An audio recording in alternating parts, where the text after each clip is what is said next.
हरि ओम। जननीं शारदां देवीं रामकृष्णं जगद्गुरुं पादपद्मे तयोर्षित्वा प्रणमामि मुहुर्मुहुः। रत्नाकराधौतपदां हिमालय किरीटिनीं ब्रह्मराज ಶ್ರೀರತ್ನಾಢ್ಯಾಂ ವಂದೇ ಭಾರತ ಮಾತರಂ. ಕ್ಷೇತ್ರದ ಗ್ರಾಮ ದೇವತೆಯ ಪಾದರವಿಂದಗಳಲ್ಲಿ ಶರಣಾಗತಿಯನ್ನು ಬಿಡುತ್ತಾ ವ್ಯಾಸಪೀಠದ ಮೇಲೆ ಆಸೀನರಾಗಿರುವಂಥ ಪರಮ ಪೂಜ್ಯನೀಯ ದಿವ್ಯತ್ರಿಯರಿಗೆ, ನೆರೆದಿರುವಂಥ ಎಲ್ಲ ನನ್ನ ನೆಚ್ಚಿನ ವಿದ್ವದ್ಗಣ್ಯರಿಗೆ, ದೇಶಭಕ್ತ ಬಾಂಧವರಿಗೆ, ಮಾತಾ ಭಗಿನಿಯರಿಗೆ, ಅಕ್ಕ ಅಣ್ಣಂದಿರಿಗೆ, ಇಡೀ ಕಾರ್ಯಕ್ರಮದಲ್ಲಿ ನಮಗೆ ಸಹಕಾರ ನೀಡ್ತಾ ಇರುವಂಥ ಆರಕ್ಷಕ ಬಂಧುಗಳಿಗೆ, ಪತ್ರಕರ್ತ ಬಾಂಧವರಿಗೆ ಹಾಗೂ ಎಲ್ಲ ಹಿರಿಯರ ಪಾದಗಳಿಗೆ ನಾನು ಹಣೆ ಹೆಚ್ಚು ನಮಸ್ಕರಿಸ್ತೇನೆ.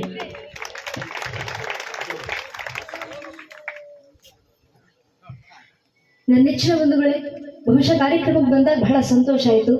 ಕಾರಣ ಈ ಊರಿನಲ್ಲಿ ಬೆಳೆದಿರುವಂಥ ಸಂಸ್ಕಾರ, ಎಷ್ಟು ಒಳ್ಳೆ ಸಂಸ್ಕಾರದಿಂದ ಇಡೀ ಊರನ್ನು ಬೆಳೆಸಿದ್ದಾರೆ ಈ ಊರಿನ ತಾಯಿಯರು. ಪರಮ ಪೂಜ್ಯರು ಹೇಳಿದ ಹಾಗೆ ಮೆರವಣಿಗೆಯಲ್ಲಿ ಬರ್ತಿರಬೇಕಾದ್ರೆ ಎಲ್ಲ ಸುಂದರವಾದಂಥ ಸಂಗತಿ ಗೀತೆಗಳು, ಅದರೊಂದಿಗೆ ನಮ್ಮ ನಾಡಿನ ನಮ್ಮ ಮಣ್ಣಿನ ಸಂಸ್ಕೃತಿಯಾದಂಥ ಡೋಲುಗಳು, ಅದರ ಜೊತೆಗೆ ಅದ್ಭುತವಾದಂಥ ಧರ್ಮ ಘೋಷಣೆಗಳು ಎಲ್ಲವನ್ನು ಮುಗಿಸ್ಕೊಂಡು ಕಾರ್ಯಕ್ರಮಕ್ಕೆ ಬಂದಾಗ ಸೇರಿದಂಥ ತಾಯಿಂದಿರ ಸಂಖ್ಯೆಯನ್ನು ನೋಡಿ ಬಹಳ ಸಂತೋಷ ಆಯಿತು. ನಮ್ಮ ಧರ್ಮ ಸಭೆಗೆ ಸೇರಬೇಕಾಗಿರೋದೇ ತಾಯಿಂದಿರು. ಒಬ್ಬೊಬ್ಬ ತಾಯಿ ಜಾಗೃತಳಾದರೆ ಇಡೀ ಊರು ಜಾಗೃತಿ ಆಗುತ್ತೆ ಅನ್ನೋದಕ್ಕೆ ಈ ಊರು ನಿಜವಾದ ನಿದರ್ಶನ. ಅಂತ ತಾಯಿಂದಿರು ಇಡೀ ಊರಿಗೆ ಸಂಸ್ಕಾರವನ್ನು ಕೊಟ್ಟು ಬೆಳೆಸಿದ್ದಾರೆ. ಊರಿನಲ್ಲಿ ಆದರ್ಶ ಬರಬೇಕಾಗಿರೋದು ರಾಯಣ್ಣರಂತ ಆದರ್ಶ. ಈ ಸಂದರ್ಭದಲ್ಲಿ ಏನಕ್ಕೆ ಹಿಂದೂ ಸಮಾವೇಶ, ಏನಕ್ಕೆ ಹಿಂದೂಗಳ ಜಾಗೃತಿಯ ಕಾರ್ಯಕ್ರಮ, ಸಂಘದ ಗೀತೆಯನ್ನು ಬರುವಂತ ಸಾಲುಗಳು, ಕಪಟ ಮತಾಂತರ, ಆಮಿಷ, ಅಂಜಿಕೆ ನಾಡಿಯನ್ನೇ ಭೀತಿಸಿದೆ. ಎಲ್ಲವೂ ನಾಶವಾಗುವ ಸಂದರ್ಭಕ್ಕೆ ಬಂದು ನಿಂತಾಗ ಯಾವುದು ಉತ್ತರ ಅಂತ ಹೇಳಿದಾಗ ಮೃತ ಸಂಜೀವಿನಿಗೆ ಉತ್ತರವೆಂದರೆ ಹಿಂದುತ್ವದ ಉಸಿರೆ ಅಂತ ಹಿರಿಯರು ಹೇಳಿದ್ರು. ಎಲ್ಲವೂ ನಾಶವಾಗುವ ಪರಿಸ್ಥಿತಿ ಬಂದಾಗ ಎಲ್ಲವನ್ನು ಕೂಡ ಪುನಃ ಪ್ರತಿಷ್ಠಾಪನೆ ಮಾಡಬಲ್ಲ ಸಾಮರ್ಥ್ಯ ಇರುವುದು ಹಿಂದುತ್ವ ಅನ್ನೋ ಶಕ್ತಿಗೆ ಮಾತ್ರ ಅಂತ ಆ ಹಿಂದುತ್ವವನ್ನು ಬೆಳೆಸಬೇಕಾಗಿದೆ. ಈ ಒಂದು ಹಿಂದುತ್ವದ ರಕ್ಷಣೆಗೆ ನನ್ನ ನಿಮ್ಮ ಪೂರ್ವಿಕರು ಸರ್ವಸ್ವವನ್ನು ಮುಡಿಪಾಗಿಟ್ಟಿದ್ರು. ಇವತ್ತು ಹೆಗಲ ಮೇಲೆ ಕೇಸರಿ ಶಲ್ಯ ಹಾಕೊಂಡು ನಮ್ಮನ್ನ ಹಿಂದೂ ಅಂತ ಹೇಳ್ಕೊಂಡು ತಿರುಗಾಡ್ತಿದ್ದೀವಿ. ಹಣೆ ಮೇಲೆ ಬಂಡಾರ, ಕುಂಕುಮ, ತಿಲಕಗಳು ರಾರಾಜಿಸುತ್ತಿದ್ದಾವೆ. ನಮ್ಮ ಗಂಟೆಗಳ ಮೂಲಕ ಧರ್ಮದ ಘೋಷಣೆಗಳು ಹೊರಹೊಮ್ಮುತ್ತಿದ್ದಾವೆ. ಊರು ತುಂಬ ಕೇಸರಿ ತೋರಣಗಳು, ಭಗವದ್ ಧ್ವಜಗಳನ್ನು ಕಟ್ಟಿಕೊಂಡು ಬಂದಿದ್ದೀವಿ ಅಂದ್ರೆ ಸಾಮಾನ್ಯವಾದ ವಿಚಾರ ಅಲ್ಲ. ನನ್ನ ನೆಚ್ಚಿನ ಬಂಧುಗಳೇ, ಪರಮ ಪೂಜ್ಯರು ಹೇಳಿದ ಹಾಗೆ ನಮ್ಮ ಧರ್ಮ ನಾಶ ಮಾಡಬೇಕು ಅಂತ, ನಮ್ಮ ಮಠ ಮಂದಿರಗಳನ್ನ ನಾಶ ಮಾಡಬೇಕು ಅಂತ, ನಮ್ಮ ದೇವಸ್ಥಾನಗಳನ್ನ ಮಣ್ಣಲ್ಲಿ ಮಣ್ಣಾಗಿಸಬೇಕು ಅಂತ, ಸನಾತನ ಸಂತ ಪರಂಪರೆ ನಾಶ ಮಾಡಬೇಕಂತ ನಮ್ಮ ಮೇಲೆ ಆಗಿರುವಂತ ದಾಳಿ ಒಂದೆರಡಲ್ಲ, 1,000ಕ್ಕೂ ಹೆಚ್ಚು ವರ್ಷ ನಿರಂತರ ನಮ್ಮ ಮೇಲೆ ದಾಳಿ ಆಗಿದೆ. ಇಷ್ಟು ವರ್ಷ ದಾಳಿ ಏನು ಮಹಾ ಅಂತ ನಾವು ಅಂದುಕೊಂಡ್ರೆ ಯಾವತ್ತಾದ್ರೂ ಇತಿಹಾಸದ ಪುಟಗಳನ್ನ ತಿರುವ ಹಾಕಿ ನೋಡಿದಾಗ ನಮ್ಗೆ ಅರ್ಥ ಆಗುತ್ತೆ. ಇದೇ ಜಗತ್ತಿನಲ್ಲಿ ಪ್ರಾಚೀನ ಅಂತ ಕರೆಸ್ಕೊಂಡಂತ 35 ಜನಾಂಗಗಳಿದ್ದು ಎಲ್ಲೋದ್ವು ಆ ಪ್ರಾಚೀನ ಜನಾಂಗಗಳು? ಎಲ್ಲೋಯ್ತು ಜಗತ್ತಿನ ಮುಂದೆ ಪಿರಮಿಡ್ಗಳನ್ನ ಕಟ್ಟಿ ಮೆರೆದಂತ ಈಜಿಪ್ಷಿಯನ್ ಜನಾಂಗ?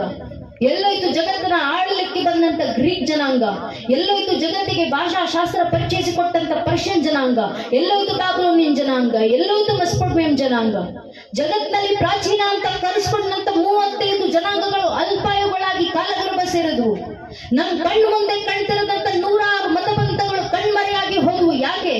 ತಮ್ಮ ಮೇಲಾದಂತ 10, 20, 40, 50 ವರ್ಷಗಳ ಕಾಲದ ಒಂದೇ ಒಂದು ಪರಕೀಯ ಜನಾಂಗದ ದಾಳಿಯನ್ನ ತಡೆಯುವಷ್ಟು ಸಾಮರ್ಥ್ಯ ಇಲ್ಲದೆ ಈ ಪ್ರಾಚೀನ ಜನಾಂಗಗಳೆಲ್ಲ ಮಣ್ಣಲ್ಲಿ ಮಣ್ಣಾಗಿ ಹೋದವು. ಆದರೆ ನಮ್ಮ ಸನಾತನ ಧರ್ಮದ ಮೇಲೆ 10, 20, 40, 50 ವರ್ಷ ಅಲ್ಲ, 1,375 ವರ್ಷಕ್ಕೂ ಹೆಚ್ಚು ವರ್ಷಗಳ ಕಾಲ ಸನಾತನ ಧರ್ಮದ ಮೇಲೆ ದಾಳಿಯಾಗಿದೆ. ಇಷ್ಟು ವರ್ಷ ದಾಳಿ ಏನು ಮಹಾ ಅಂತ ನಾವು ಅಂದುಕೊಂಡ್ರೆ ನಾವು ಅರ್ಥ ಮಾಡ್ಕೊಳ್ಬೇಕು. 1,000ಕ್ಕೂ ಹೆಚ್ಚು ವರ್ಷ ನಮ್ಮ ಮೇಲೆ ದಾಳಿ ಮಾಡಿದ್ದು ಒಂದೆರಡು ಜನಾಂಗದವರಲ್ಲ. 1,000ಕ್ಕೂ ಹೆಚ್ಚು ವರ್ಷಗಳ ಕಾಲ ಮೊಘಲರು ಬಂದ್ರು, ತುರ್ಕರು ಬಂದ್ರು, ಅರಬ್ಬರು ಬಂದ್ರು, ಅಫ್ಘಾನರು ಬಂದ್ರು, ಪೋರ್ಚುಗೀಸರು ಬಂದ್ರು, ಡಚ್ಚರು ಬಂದ್ರು, ಫ್ರೆಂಚರು ಬಂದ್ರು, ಇಂಗ್ಲಿಷರು ಬಂದ್ರು, ಶಕರು ಬಂದ್ರು, ಹೂಣರು ಬಂದ್ರು. ಇವರೆಲ್ಲರೂ ಬಂದು ನಮ್ಮ ಮೇಲೆ ದಾಳಿ ಮಾಡಿದ ನಂತರವೂ ಇವತ್ತಿಗೂ ಸನಾತನ ಹಿಂದೂ ಧರ್ಮವಾಗಿ ಜೀವಂತವಾಗಿದೆ. ಜಗತ್ನಲ್ಲಿ 100 ಕೋಟಿ ಹಿಂದೂಗಳು ಮನೆಗಳಲ್ಲೂ ಧರ್ಮಾಚರಣೆ ಮಾಡ್ತೀವಲ್ಲ, ಯಾರ ಕಾರಣದಿಂದ? ನಮ್ಮ ಪೂರ್ವಿಕರು ಪಟ್ಟಂತ ಶ್ರಮದ ಕಾರಣದಿಂದ. ನಿರಂತರ ದಾಳಿ, ಆಮೇಷ, ಅಂಜಿಕೆ, ಆಕ್ರಮಣಗಳ ನಂತರವೂ ಸನಾತನ ಧರ್ಮ ಉಳಿದು ಬಂದಿದೆ. ಅವರು ಕೊಟ್ಟಂತ ಆದರ್ಶ ಒತ್ತು ಬರತೆಯ ದಾಸ್ಯತೆಯ ಕಾರ್ಗತ್ತನ್ನು ಶಿವಭೂಪರು, ಸುತ್ತಮುತ್ತಲಿನ ಮೊಘಲರ ಛಾಯೆಯನ್ನು ಕತ್ತರಿಸಿದರು ರಾಣರು, ತಾ ಹೆತ್ತ ಸುತ್ತರಾತ್ಮಾರ್ಪಣೆಗೆ ತಾನಿಂತ ಗುರು ಗೋವಿಂದರು, ಎತ್ತರಿಸಿ ಗರ್ಜಿಸಲಿರುವರು ಕಿತ್ತು ಬಿಸಿರುಡಿ ಜಾಡ್ಯವ, ಕಿತ್ತು ಬಿಸಿ ಸುಡುವಿರಿ ಜಾಡ್ಯವ. ಇಷ್ಟು ವರ್ಷ ಹೋರಾಟ ಮಾಡಿದಂತ ಆ ಪೂರ್ವಿಕರ ಕರೆಯನ್ನು ನಾವು ರಕ್ಷಣೆ ಮಾಡಿಕೊಂಡು ಬಂದಂತ ಧರ್ಮವನ್ನ ರಕ್ಷಿಸಿ ನೀನು ಮುಂದಿನ ಪೀಳಿಗೆಗೆ ಕಲ್ಪಿಸಿ ಹೋಗು ಅಂತ, ಅದೆಲ್ಲ ನಮ್ಮ ಆದರ್ಶ. ಇಷ್ಟು ವರ್ಷ ಧರ್ಮವನ್ನ ಉಳಿಸಿಕೊಂಡು ಬಂದಿದ್ದಾರೆ. ಇವತ್ತು ಈ ಧರ್ಮದಲ್ಲಿ ಹುಟ್ಟಿರುವಂತ ನಾವುಗಳು ಧರ್ಮ ಉಳಿಸ್ಬೇಕು. ಹೇಗೆ ಉಳಿಸ್ತೀರ ಧರ್ಮವನ್ನ? ಸಂಘಟಿತರಾಗುವ ಮೂಲಕ ಧರ್ಮ ಉಳಿಸಬೇಕು. ಆದ್ರೆ ನಮ್ ದೌರ್ಭಾಗ್ಯ, ಹೇಳ್ಕೊಳ್ಳಿಕ್ಕಿದ್ದೀವಿ ನಾವು. ಜಗತ್ನಲ್ಲಿ 100 ಕೋಟಿ ಜನ ಹಿಂದೂಗಳ ಜನಸಂಖ್ಯೆ 100 ಕೋಟಿಗೂ ಹೆಚ್ಚು. ಆದ್ರೆ ಒಬ್ಬ ಹಿಂದುವಿನ ಮುಂದೆ ನಿಂತಿವತ್ತು ನೀನ್ ಯಾರಪ್ಪ, ನೀನ್ ಯಾವ ಸಮಾಜಕ್ಕೆ ಸೇರಿದವನು ಅಂದ್ರೆ ಹಿಂದುವಿನ ಬಾಯಿನಲ್ಲಿ ಧರ್ಮದ ಹೆಸರು ಬರೋಕ್ಕೂ ಮುಂಚೆ ಜಾತಿ ಹೆಸರು ಬಂದಿರುತ್ತೆ. ಒಬ್ಬ ಹಿಂದೂ ಆಗೋಕ್ ಮುಂಚೆ ಒಬ್ಬ ಹಿಂದೂ ಬ್ರಾಹ್ಮಣ ಆಗ್ತಾರೆ, ಒಬ್ಬ ಹಿಂದೂ ಲಿಂಗಾಯತರಾಗ್ತಾರೆ, ಒಬ್ಬ ಹಿಂದೂ ಕುರುಬರಾಗ್ತಾರೆ, ಒಬ್ಬ ಹಿಂದೂ ಗೌಡ್ರಾಗ್ತಾರೆ, ಒಬ್ಬ ಹಿಂದೂ ನಾಯಕ ಆಗ್ತಾರೆ, ಒಬ್ಬ ಹಿಂದೂ SC ಆಗ್ತಾರೆ, ಒಬ್ಬ ಹಿಂದೂ ST ಆಗ್ತಾರೆ, ಒಬ್ಬ ಹಿಂದೂ ಶೆಟ್ಟಿ ಆಗ್ತಾರೆ, ಒಬ್ಬ ಹಿಂದೂ ಪೂಜಾರ ಆಗ್ತಾರೆ, ಒಬ್ಬ ಹಿಂದೂ ಬೀಡೆ, ಒಬ್ಬ ಹಿಂದೂ ಭೋಸ್ಲೆ. ಹಿಂದೂ ಆಗೋದ್ ಯಾವಾಗ?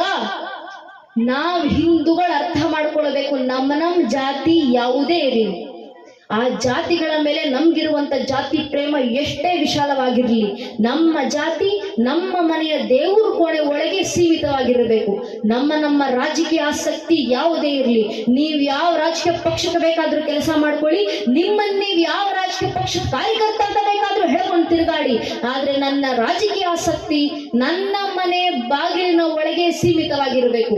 ಪ್ರತಿಯೊಬ್ಬ ಹಿಂದೂ ತನ್ನ ಮನೆಯ ದೇವ್ರ ಕೋಣೆ ದಾಟಿ ಮನೆ ಹೊಸಲು ಬಿಟ್ಟು ಹೊರಗೆ ಬರಬೇಕಾದ್ರೆ ಜಾತಿ, ಉಪಜಾತಿ, ಮತ, ಪಂಥ, ಪಂಗಡ, ಕುಲ, ಗೋತ್ರ, ರಾಜಕೀಯ ಆಸಕ್ತಿ, ತತ್ವ, ಸಿದ್ಧಾಂತ ಎಲ್ಲವನ್ನ ಬದಿಗಿಟ್ಟು ಹೆಗಲ ಮೇಲೊಂದು ಕೇಸರಿ ಶಾಲು, ಹಣೆ ಮೇಲೆ ಕೇಸರಿ ತಿಲಕ ಇಟ್ಕೊಂಡು ನಾವೆಲ್ಲ ಹಿಂದೂ, ನಾವೆಲ್ಲ ಒಂದು ಅನ್ನೋ ಭಾವನೆಲೆ ಮನೆ ಬಿಟ್ಟಾಗ ಮಾತ್ರ ನಮ್ಮ ಧರ್ಮ ರಕ್ಷಣೆ ಆಗಲಿಕ್ಕೆ ಸಾಧ್ಯ, ನಮ್ಮ ಪರಂಪರೆ ಉಳಿವಾಗಲಿಕ್ಕೆ ಸಾಧ್ಯ.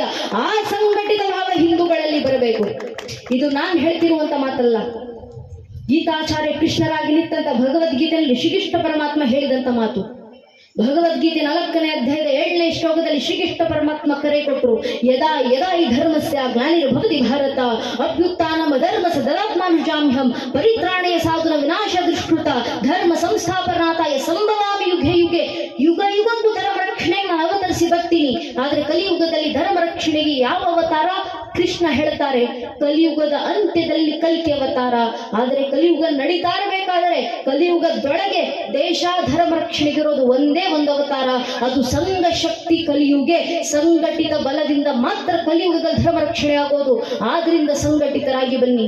ಯಾವ ರೀತಿ ಸಂಘಟಿತರಾಗಬೇಕು? ರಾಯಣ್ಣ ಸಂಘಟಿಸಿದ್ರಲ್ಲ ಜನರನ್ನ. ಯಾವ ಮಟ್ಟಕ್ಕೆ ಸಂಘಟಿಸಿದ್ರು?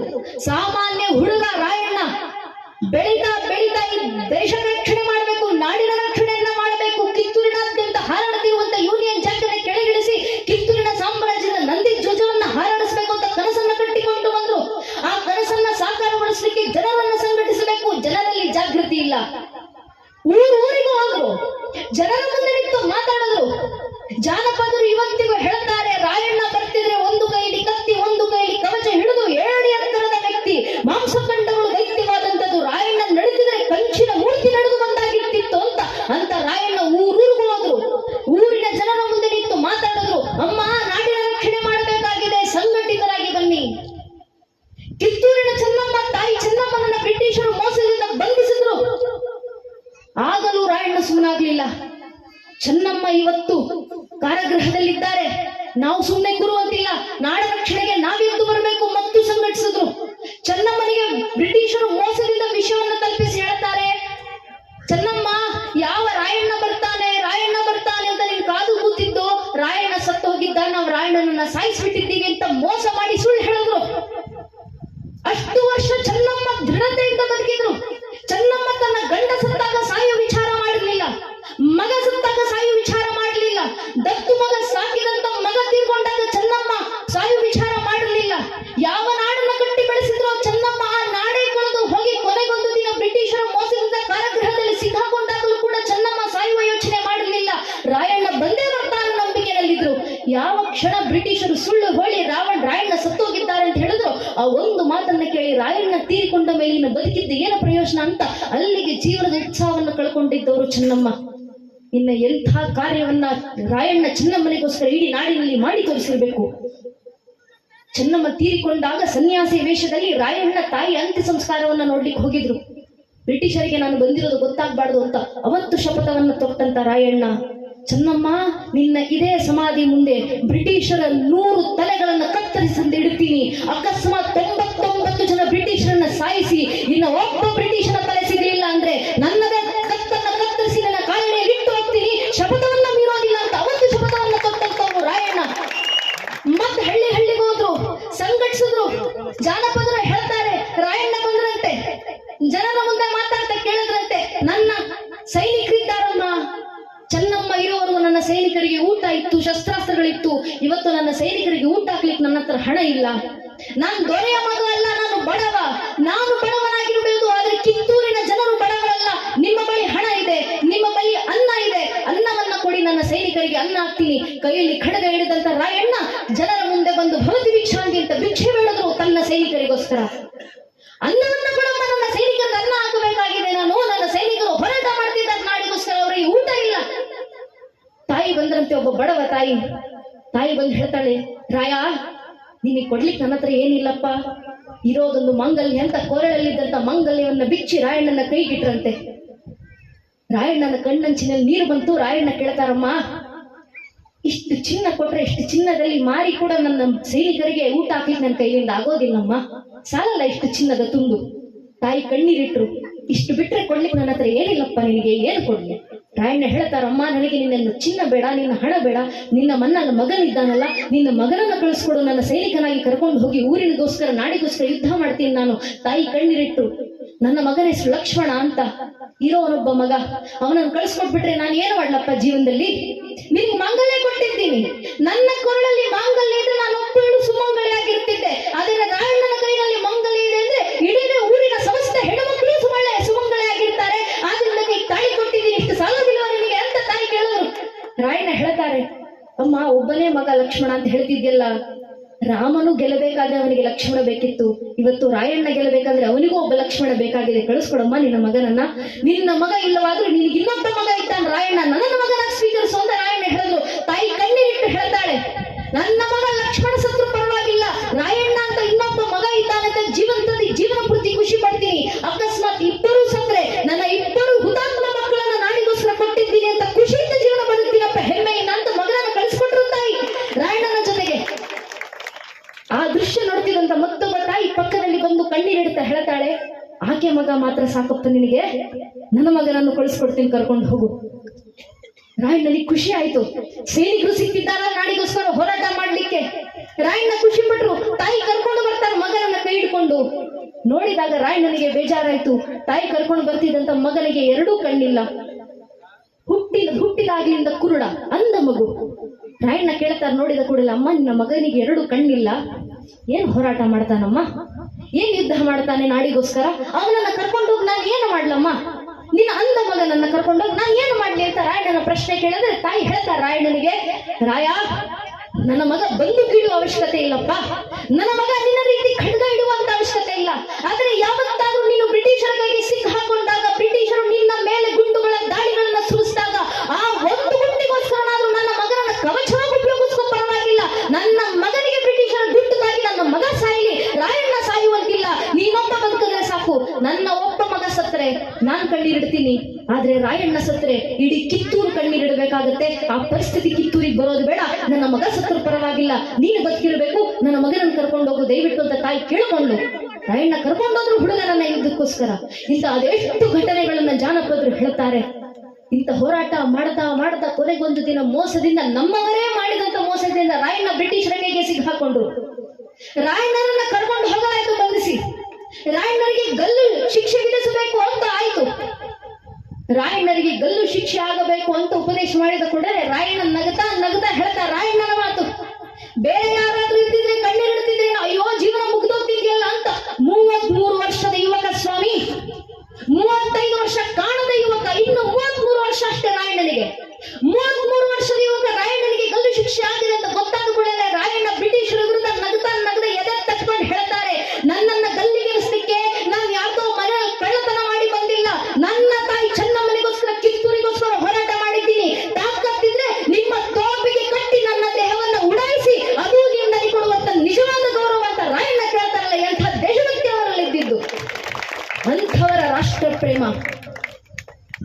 ರಾಯಣ್ಣ ಸತ್ತಿದ್ದು ಜನವರಿ 26ನೇ ತಾರೀಕು.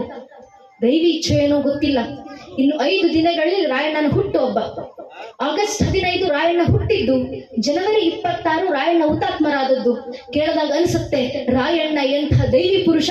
ರಾಯಣ್ಣ ಹುಟ್ಟಿದ್ರೆ ದೇಶಕ್ಕೆ ಸ್ವತಂತ್ರ, ರಾಯಣ್ಣ ಹುತಾತ್ಮರಾದ್ರೆ ದೇಶಕ್ಕೆ ಗಣರಾಜ್ಯ ಅಂತ ಮಹಾನ್ ಬದುಕನ್ನ ಬದುಕಂತ ಮಹಾಪುರುಷ ಸಂಗೊಳ್ಳಿ ರಾಯಣ್ಣರವರು.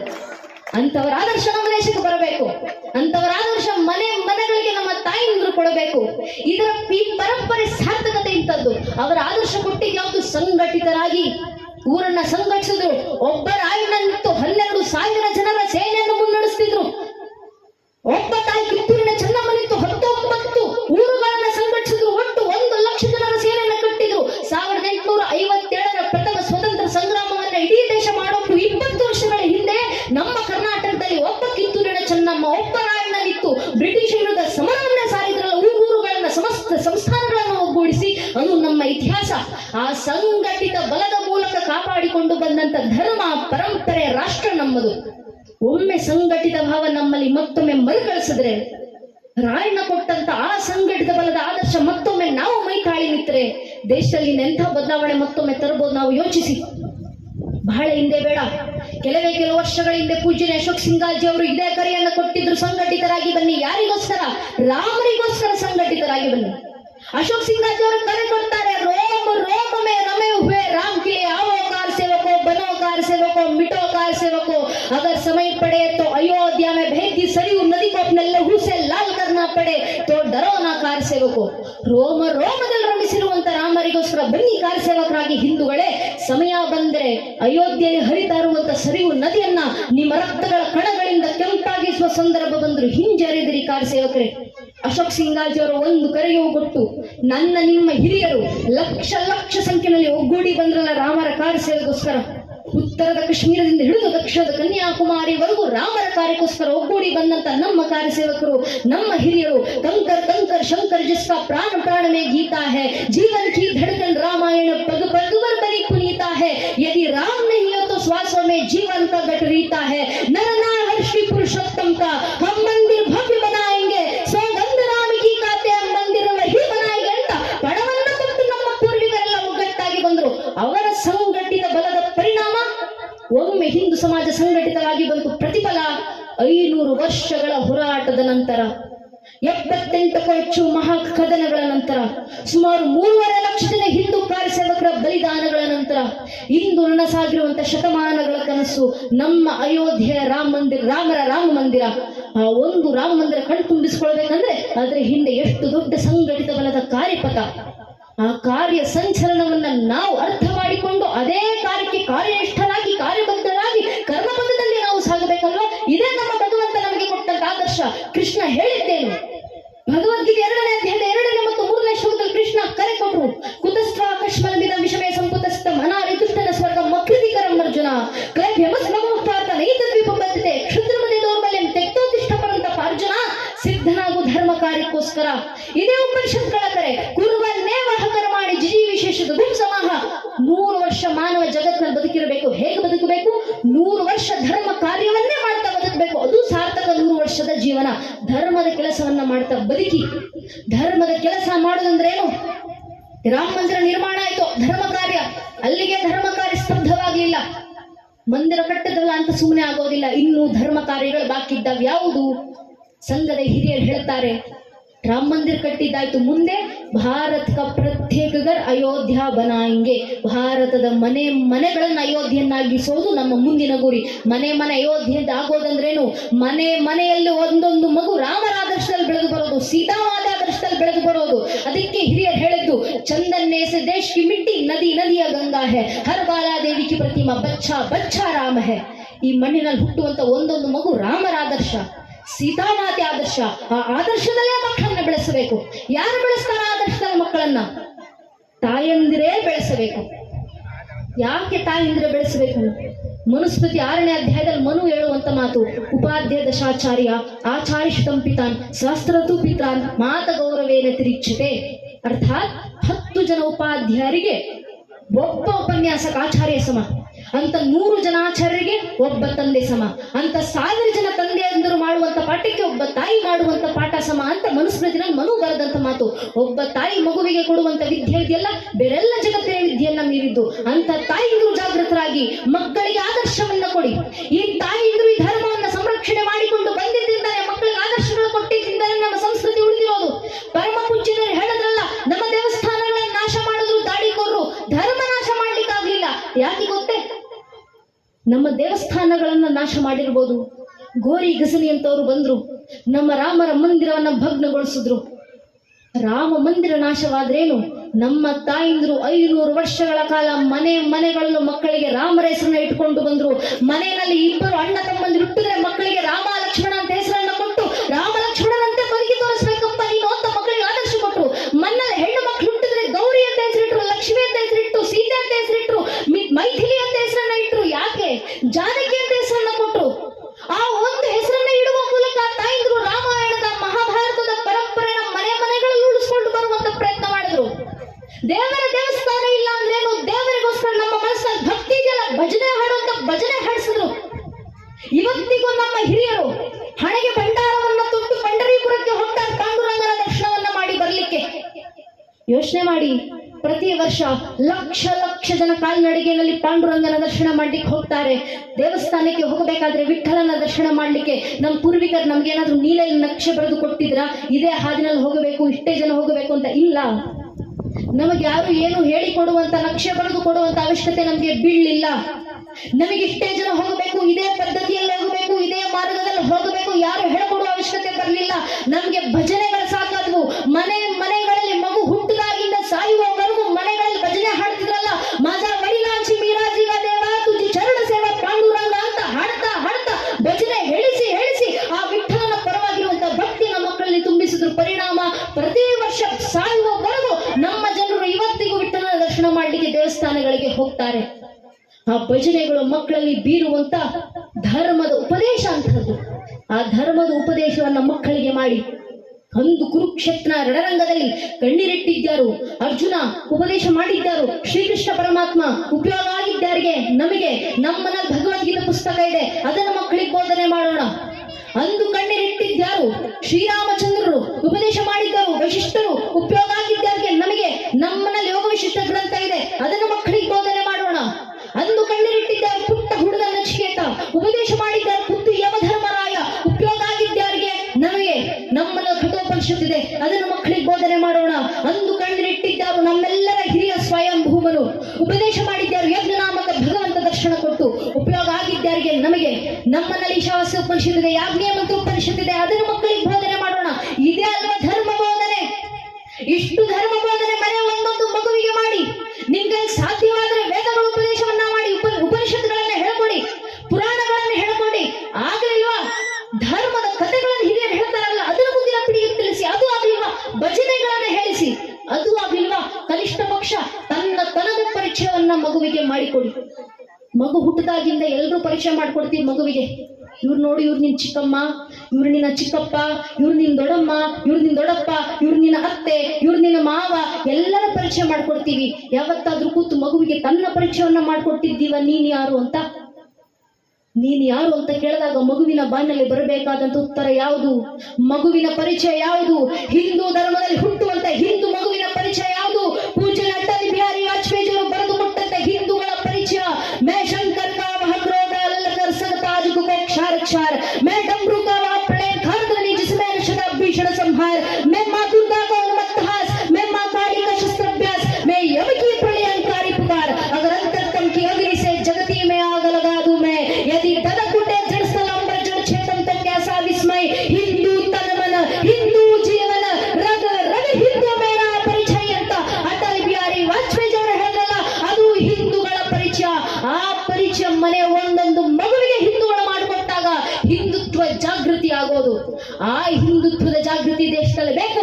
ಇಷ್ಟು ವರ್ಷ ತಾಯಿಂದ್ರು ಮುಂದುವರಿಸಿಕೊಂಡು ಬಂದಿದ್ದೀವಿ. ದೇವಸ್ಥಾನ ಇಲ್ಲದೇ ಇದ್ದಾಗಲೂ ನಮ್ಮ ಪೂರ್ವಿಕ ರಾಮರಾದರ್ಶ ಮನೆ ಮಕ್ಕಳಿಗೆ ಕೊಟ್ಟಿದ್ದಾರೆ. ಯಾವ ಮಟ್ಟಕ್ಕೆ? ರಾಯಣ್ಣ ತೀರಿಕೊಂಡ್ರು, ರಾಯಣ್ಣನ ಆದರ್ಶ ದೇಶದಲ್ಲಿ ಸಾಯಲಿಲ್ಲ. ಯಾವ ನಾಂದಗಡದ ಮರದಲ್ಲಿ ರಾಯಣ್ಣರನ್ನ ನೆಡಗಂಬಕ್ಕೆ ಇರಿಸಿದ್ರು, ಇವತ್ತಿಗೂ ನಮ್ಮ ತಾಯಿಂದ್ರು ನಾಂದಗಡಿಗೆ ಹೋಗ್ತಾರೆ. ರಾಯಣ್ಣನ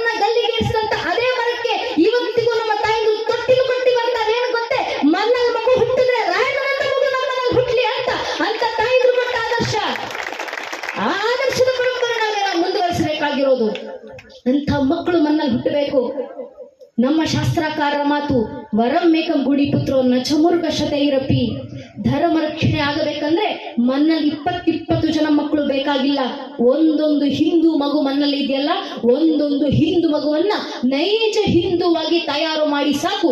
ಒಂದು ಮಗುವಿಂದ ಇಡೀ ಧರ್ಮ ರಕ್ಷಣೆ ಆಗುತ್ತೆ. ಅಂತ ಒಂದೊಂದು ಮಗು ರಾಯಣ್ಣರಂತ ಮಕ್ಕಳಾಗಬೇಕು, ರಾಣಿ ಚೆನ್ನಮ್ಮನಂತ ಮಕ್ಕಳಾಗಬೇಕು. ನಮ್ಮ ಹೆಣ್ಣು ಮಕ್ಕಳು ಆ ರೀತಿ ಬೆಳಿಬೇಕು. ಬಹಳ ಜನ ನನ್ನ ವಯಸ್ಸಿನ ಯುವತಿಯರು ಸೇರಿದ್ದೀರಾ, ಹಿರಿಯರಾದಂತ ತಾಯಿಗಳು ಸೇರಿದ್ದೀರಾ. ನಾವು ನೆನ್ಪಿಟ್ಕೊಳ್ಬೇಕು, ನಮ್ಮ ಧರ್ಮದಲ್ಲಿ ಹೆಣ್ಣು ಮಕ್ಕಳನ್ನು ಯಾವ ರೀತಿ ಬೆಳೆಸಿದೀವಿ ನಾವು. ಈ ಕ್ಷಣ ನಾನು ನಿಮ್ ಮುಂದೆ ನಿಂತು ಒಮ್ಮೆ ಬ್ರಿಟಿಷರ ರಾಣಿಯರನ್ನ ನೆನಪಿಸ್ಕೊಳ್ಳಿ ಅಂದ್ರೆ ನಮ್ಮ ಕಣ್ಮುಂದೆ ಯಾವ ಭಾವಚಿತ್ರ ಬರುತ್ತೆ? ಅಲಂಕಾರ ಮಾಡಿ ವಜ್ರ ವೈಡೂರ್ಯಗಳನ್ನ ತೊಟ್ಟು ತನ್ನ ಅರಮನೆಯಲ್ಲಿ ಸೀಮಿತವಾಗಿ ಕೂತಿರುವಂತ ಹೆಣ್ಣು ಮಗಳ ಭಾವಚಿತ್ರ ನಮ್ಮ ಕಣ್ಣು ಮುಂದೆಗೆ ಬರಬಹುದು. ನಾನೀ ಕ್ಷಣ ನಿಮ್ ಮುಂದೆ ಮೊಘಲರ ರಾಣಿಯರನ್ನ ನೆನಪಿಸ್ಕೊಳ್ಳಿ ಅಂದ್ರೆ ನಮ್ಮ ಕಣ್ಣು ಮುಂದೆ ಯಾವ ಭಾವಚಿತ್ರ ಬರುತ್ತೆ? ಕೈಯಲ್ಲಿ ಒಂದು ಗುಲಾಬಿ ಹಿಡ್ಕೊಂಡು ಅಲಂಕಾರ ಮಾಡಿ ಅಂತಃಪುರಕ್ಕೆ ಸೀಮಿತವಾಗಿ ಕೂತಿರುವಂತ ಹೆಣ್ಣು ಮಗಳ ಭಾವಚಿತ್ರ ನಮ್ಮ ಕಣ್ಣು ಮುಂದೆ ಬರಬಹುದು. ಅದೇ ಒಂದು ಕ್ಷಣ ಭಾರತದ ರಾಣಿಯರನ್ನ, ಹಿಂದೂ ರಾಣಿಯರನ್ನ ನೆನಪಿಸ್ಕೊಳ್ಳಿ ಅಂದ್ರೆ ನಮ್ಮ ಕಣ್ಣು ಮುಂದೆ ಅಲಂಕಾರ ಮಾಡಿಕೊಂಡು ವಜ್ರ ವೈಡೂರ್ಯಗಳನ್ನು ತೊಟ್ಟು ಅರಮನೆ ಅಂತಃಪುರಕ್ಕೆ ಸೀಮಿತವಾಗಿ ಕೂತಿರುವಂತ ಹೆಣ್ಣು ಮಗಳ ಭಾವಚಿತ್ರ ನೆನಪಾಗೋದಿಲ್ಲ. ಬದಲಿಗೆ ಕಚ್ಚೆ ಸೀರೆ ತೊಟ್ಟು ಕೈಲಿ ಬಿಚ್ಚುಗತ್ತಿ ಹಿಡಿದು ಠಾಕರೆಯ ಕತ್ತನ್ನ ಕತ್ತರಿಸಿ ನನಗೆ ಸೀತಾಲಿತ್ತನ್ನೇ ತಾಕಿ ತಾಕತ್ತಿದ್ರೆ ನನ್ನ ವಿರುದ್ಧ ಯುದ್ಧಕ್ಕೆ ಬನ್ನಿ ಅಂತ ಸಿಂಹಿಣಿ ಅಂತ ಗರ್ಜಿಸಿದಂತ ಕಿತ್ತೂರಿನ ರಾಣಿ ಚೆನ್ನಮ್ಮನಂತೆ ಹೆಣ್ಣು ಮಕ್ಕಳು ನಮಗೆ ನೆನಪಾಗ್ತಾರೆ. ಕಾರಣ ನಮ್ಮ ಧರ್ಮದಲ್ಲಿ, ರಾಷ್ಟ್ರದಲ್ಲಿ ಹೆಣ್ಣು ಮಕ್ಕಳನ್ನ ತಯಾರು ಮಾಡಿದಂತ ರೀತಿ ಅಂತಹದ್ದು. ಅಂತ ಹೆಣ್ಣು ಮಕ್ಕಳ ಪರಂಪರೆ ವಾರಸುದಾರರು ನಾವುಗಳೆಲ್ಲ. ಈ ವಾರಸಿಕತೆಯನ್ನ ಹಿಂದೂ ಸಂಕಲವಾಗಿ ನಾವು ಮುಂದಿನ ಪೀಳಿಗೆಗೆ ತಪ್ಪಿಸಲಿಲ್ಲ, ಇನ್ಯಾರು ತಪ್ಪಿಸ್ತಾರೆ? ಇಂಥ ಧರ್ಮದಲ್ಲಿ ಹುಟ್ಟಿರುವಂತ ನಮ್ಮ ಹೆಣ್ಣು ಮಕ್ಕಳು ಇವತ್ತು ಧರ್ಮವನ್ನ ಪಾಲಿಸಲಿಕ್ಕೆ ಅವಮಾನ ಪಡ್ತಾರೆ. ನಮ್ಮ ಹೆಣ್ಣು ಮಕ್ಕಳು ಹಣೆ ಕುಂಕುಮ ಇಡಿ ಅಂತ ಕುಂಕುಮ ಇಡುವ ಪದ್ಧತಿಯನ್ನೇ ನಮ್ಮ ಹೆಣ್ಣು ಮಕ್ಕಳು ಮರೆತೋಗಿದ್ದಾರೆ. ಯಾವುದೋ ಒಂದು ಸಣ್ಣ ಬಟ್ಟನ್ನು ಇಡ್ತಾರೆ, ಅದು ಯಾವುದೋ ಒಂದು ಕಪ್ಪು ಚುಕ್ಕಿ. ಸ್ವಲ್ಪ ದೂರದಲ್ಲಿ ನಿಂತು ನೋಡಿದ್ರೆ ಹಣೆಗೆ ಏನಾದ್ರೂ ಇಟ್ಟಿದ್ದಾರೆ ಇಲ್ವಾ ಅನ್ನೋದು ಕೂಡ ಕಣ್ಣಿಗೆ ಕಾಣಿಸೋದಿಲ್ಲ, ಅಷ್ಟು ಸಣ್ಣ ಚುಕ್ಕಿ. ದೇವಸ್ಥಾನಕ್ಕೆ ಹೋದ್ರೆ, ಭಂಡಾರ ಬಳಿಲಿಕ್ಕೆ ಹೋದ್ರೆ ದೊಡ್ಡದಾಗಿ ಭಂಡಾರ ಹಚ್ಚಬೇಡಿ, ಚಿಕ್ಕದಾಗಿ ಹಚ್ಚಿ ಅಂತ ಬೇರೆ ಕೇಳ್ಕೊಂತಾರೆ. ಒಂದು ಬೆರಳಲ್ಲಿ ಹಚ್ಚಿ ಸಾಕು ಅಂತ. ಯಾಕಿಷ್ಟು ಅವಮಾನ ನಮ್ಮ ಧರ್ಮವನ್ನ ಪಾಲಿಸಲಿಕ್ಕೆ? ಹಿರಿಯರು ಕೂತಿದ್ದಾರೆ, ತಾಯಿಂದಿರಿದ್ದಾರೆ. ಸುತ್ತಮುತ್ತ ನೋಡಿ, ಅವರ ಹಿರಿಯರ ಹಣೆಯನ್ನು ಗಮನಿಸಿ. ಹಣೆ ತುಂಬ ಭಂಡಾರ ಬೆಳೆದಿರ್ತಾರೆ. ವಿಭೂತಿ, ಗಂಧ, ಚಂದನ, ಭಂಡಾರ ಪರಂಪರೆಗೆ ಅನುಸಾರವಾಗಿ ಏನೋ ಒಂದು ಅವರ ಹಣೆನಲ್ಲಿ ರಾರಾಜಿಸ್ತಿರುತ್ತೆ. ಎಷ್ಟು ದೂರದಲ್ಲಿ ನಿಂತು ನೋಡಿದ್ರು ಅವರ ಹಣೆನಲ್ಲಿರುವಂತ ಕುಂಕುಮ, ತಿಲಕದ ತೇಜಸ್ಕಣ್ಣಿ ತಾಗುವ ರೀತಿ ಇರುತ್ತೆ. ಏನಕ್ಕೆ ಹಚ್ತಾರೆ ಕುಂಕುಮ ಭಂಡಾರ ಹಣೆಗೆ? ಪರಂಪರೆ, ಸ್ವಾಭಿಮಾನ, ನನ್ನ ಪರಂಪರೆ, ನನ್ನ ವಾರಸಿಕತೆ ನಾನಲ್ಲದೆ ಯಾರು ಧರಿಸಿ ಸ್ವಾಭಿಮಾನದಿಂದ ಓಡಾಡ್ತಾರೆ ಅನ್ನೋ ನಂಬಿಕೆ, ಒಂದು ಪ್ರಜ್ಞೆ. ಬರುವಂತ ಪೀಳಿಗೆಗೆ ಆ ಪ್ರಜ್ಞತೆ ಮರೆತು ಹೋಗಿದೆ. ನಮ್ಮ ಹೆಣ್ಮಕ್ಳು ಹಣೆಗೆ ಕುಂಕುಮ, ತಿಲಕ, ಭಂಡಾರ ಹಚ್ಚುವಂತ ಪರಂಪರೆ ಮರೆತು ಹೋಗ್ತಿದ್ದಾರೆ. ತಪ್ಪು ನಮ್ಮನೆ ಹೆಣ್ಮಕ್ಳದಲ್ಲ. ಏನಕ್ಕೆ ಹಣೆಗೆ ಕಣ್ಣಿಗೆ ಕಾಣಿಸೋ ರೀತಿಯಲ್ಲಿ ಕುಂಕುಮ ಇಡಬೇಕು ಅಂತ ಹೇಳ್ಕೊಡದೆ ಇರುವಂತ ಮನೆ ಪೋಷಕರ ತಪ್ಪು, ಮನೆ ಹಿರಿಯರ ತಪ್ಪು. ನಮ್ಮ ಹೆಣ್ಮಕ್ಳಿಗೆ ಹೇಳ್ಕೊಡ್ಬೇಕು ನಾವು, ಏನಕ್ಕಮ್ಮ ಹಣೆ ಕುಂಕುಮ, ಏನಕ್ಕೆ ಹಣೆಗೆ ಸಿಂಧೂರ, ತಿಲಕ, ಭಂಡಾರ, ಕಾಟಾಚಾರಕ್ಕಲ್ಲ. ಮಾರ್ಕಂಡ ಋಷಿಮುನಿಗಳು ದೇವಿ ಪುರಾಣದಲ್ಲಿ ಬರೀತಾರಲ್ಲ, ಶುಂಭ ನಿಶುಂಭ ಎಂಬ ಇಬ್ಬರು ರಾಕ್ಷಸರು ತಾಯಿ ಜಗನ್ಮಾತೆಯನ್ನೇ ಕೆಟ್ಟ ದೃಷ್ಟಿಯಿಂದ ನೋಡಿದಾಗ ತಾಯಿ ಜಗನ್ಮಾತೆ ಕ್ರೋಧಿತರಾಗಿ ಶಾಂಭವಿ ಅವತಾರನ್ನ ತಾಳಿ ನಿಂತು ಶುಂಭ ನಿಶುಂಭರ ಸಂಹಾರವನ್ನು ಮಾಡಿ ಆ ರಾಕ್ಷಸ ರಕ್ತವನ್ನು ತೆಗೆದುಕೊಂಡು ತಾಯಿ ಜಗನ್ಮಾತೆ ತನ್ನ ಹಣೆ ಹಚ್ಕೊಂಡ್ರಂತೆ. ಅದರ ಸಂಕೇತವಾಗಿ ಇವತ್ತಿಗೂ ನಮ್ಮ ಹೆಣ್ಮಕ್ಳು ಹಣೆ ಕುಂಕುಮ ಇಡ್ತಾರೆ. ಏನಕ್ಕೆ? ಎದುರಿಗೆ ಬರುವಂತ ಗಂಡಸಿಗೆ ಎಚ್ಚರಿಕೆಯನ್ನ ನೀಡ್ಲಿಕ್ಕೆ. ಒಂದು, ನಿನ್ನ ನನ್ನ ತಾಯಿ ಸ್ಥಾನದಲ್ಲಿ, ಜಗನ್ಮಾತೆ ಸ್ಥಾನದಲ್ಲಿಟ್ಟು ಆರಾಧಿಸು. ಅಕಸ್ಮಾತ್ ಕೆಟ್ಟ ದೃಷ್ಟಿಯಿಂದ ನೋಡಿದ್ರೆ ಶುಂಭ ನಿಶುಂಭರಿಗೆ ಬಂದ ಪರಿಸ್ಥಿತಿ ನಿನಗೂ ಬರೋದು ಅಂತ ಎಚ್ಚರಿಕೆ ಗಂಟೆ ಕೊಡ್ಲಿಕ್ಕೆ ಮನೆ ಒಬ್ಬೊಬ್ಬ ಹಿಂದೂ ಹೆಣ್ಣು ಮಕ್ಕಳು ದೇವಿಯಂತೆ ಸ್ವರೂಪದಂತೆ ಹಣೆಗೆ ಕುಂಕುಮ ಇಟ್ಕೊಂಡು ಓಡಾಡಬೇಕು ಅಂತ ಹಿರಿಯರು ಹಾಕಿ ಕೊಟ್ಟದಂತ ಪದ್ಧತಿ. ಅದು ಸ್ವಾಭಿಮಾನದ ಸಂಕೇತ. ಹೆಣ್ಣು ಮಕ್ಕಳು ಮಾತ್ರ ಅಲ್ಲ, ಹೆಣ್ಣು ಮಕ್ಕಳಾಗ್ಲಿ ಗಂಡು ಮಕ್ಕಳಾಗ್ಲಿ, ಹಿಂದೂ ಧರ್ಮದಲ್ಲಿ ಹುಟ್ಟಿರುವಂತ ಒಬ್ಬೊಬ್ಬ ಹಿಂದೂ ಹಣೆಗೆ ಕುಂಕುಮ, ತಿಲಕ, ವಿಭೂತಿ, ಭಂಡಾರ ಏನೋ ಒಂದು ಧರಿಸಿಕೊಂಡು ಓಡಾಡಲೇಬೇಕು. ಯಾಕೆ? ಅದು ನಮ್ಮ ಸ್ವಾಭಿಮಾನದ ಸಂಕೇತ. ಹಿರಿಯರು ಹೇಳ್ತಾರಲ್ಲ, ये है देखो राजपुताना नाज से तलवारों पे, इसने अपना जीवन काटा बर्जी तीर कटारों पे, कूद पड़ी थी हजारों पद्मिनियां अंगारों पे, इस मिट्टी का कण कण गहरा कुर्बानी की गाता, इस मिट्टी से तिलक करो ये धरती है बलिदानों की. ಅರ್ಥಾತ್ ನಮ್ಮ ಮೇಲಾದಂತ ಸಾವಿರಾರು ವರ್ಷಗಳ ದಾಳಿಯ ನಂತರವೂ, ನೂರಾರು ಜನಾಂಗಗಳ ಆಕ್ರಮಣಗಳ ನಂತರವೂ, ಅಸಂಖ್ಯ ಕಷ್ಟ ನಷ್ಟಗಳ ನಡುವೆಯೂ ಇವತ್ತಿಗೂ ತಲೆ ಎತ್ತಿ ನಿಂತಿರುವಂತ, ಮೃತ್ಯುವನ್ನು ಮಣಿಸಿ ಬದುಕುತ್ತಿರುವಂತ ಮೃತ್ಯುಂಜಯ ಸನಾತನ ಹಿಂದೂ ಧರ್ಮದ ಕ್ಷತ್ರಿಯ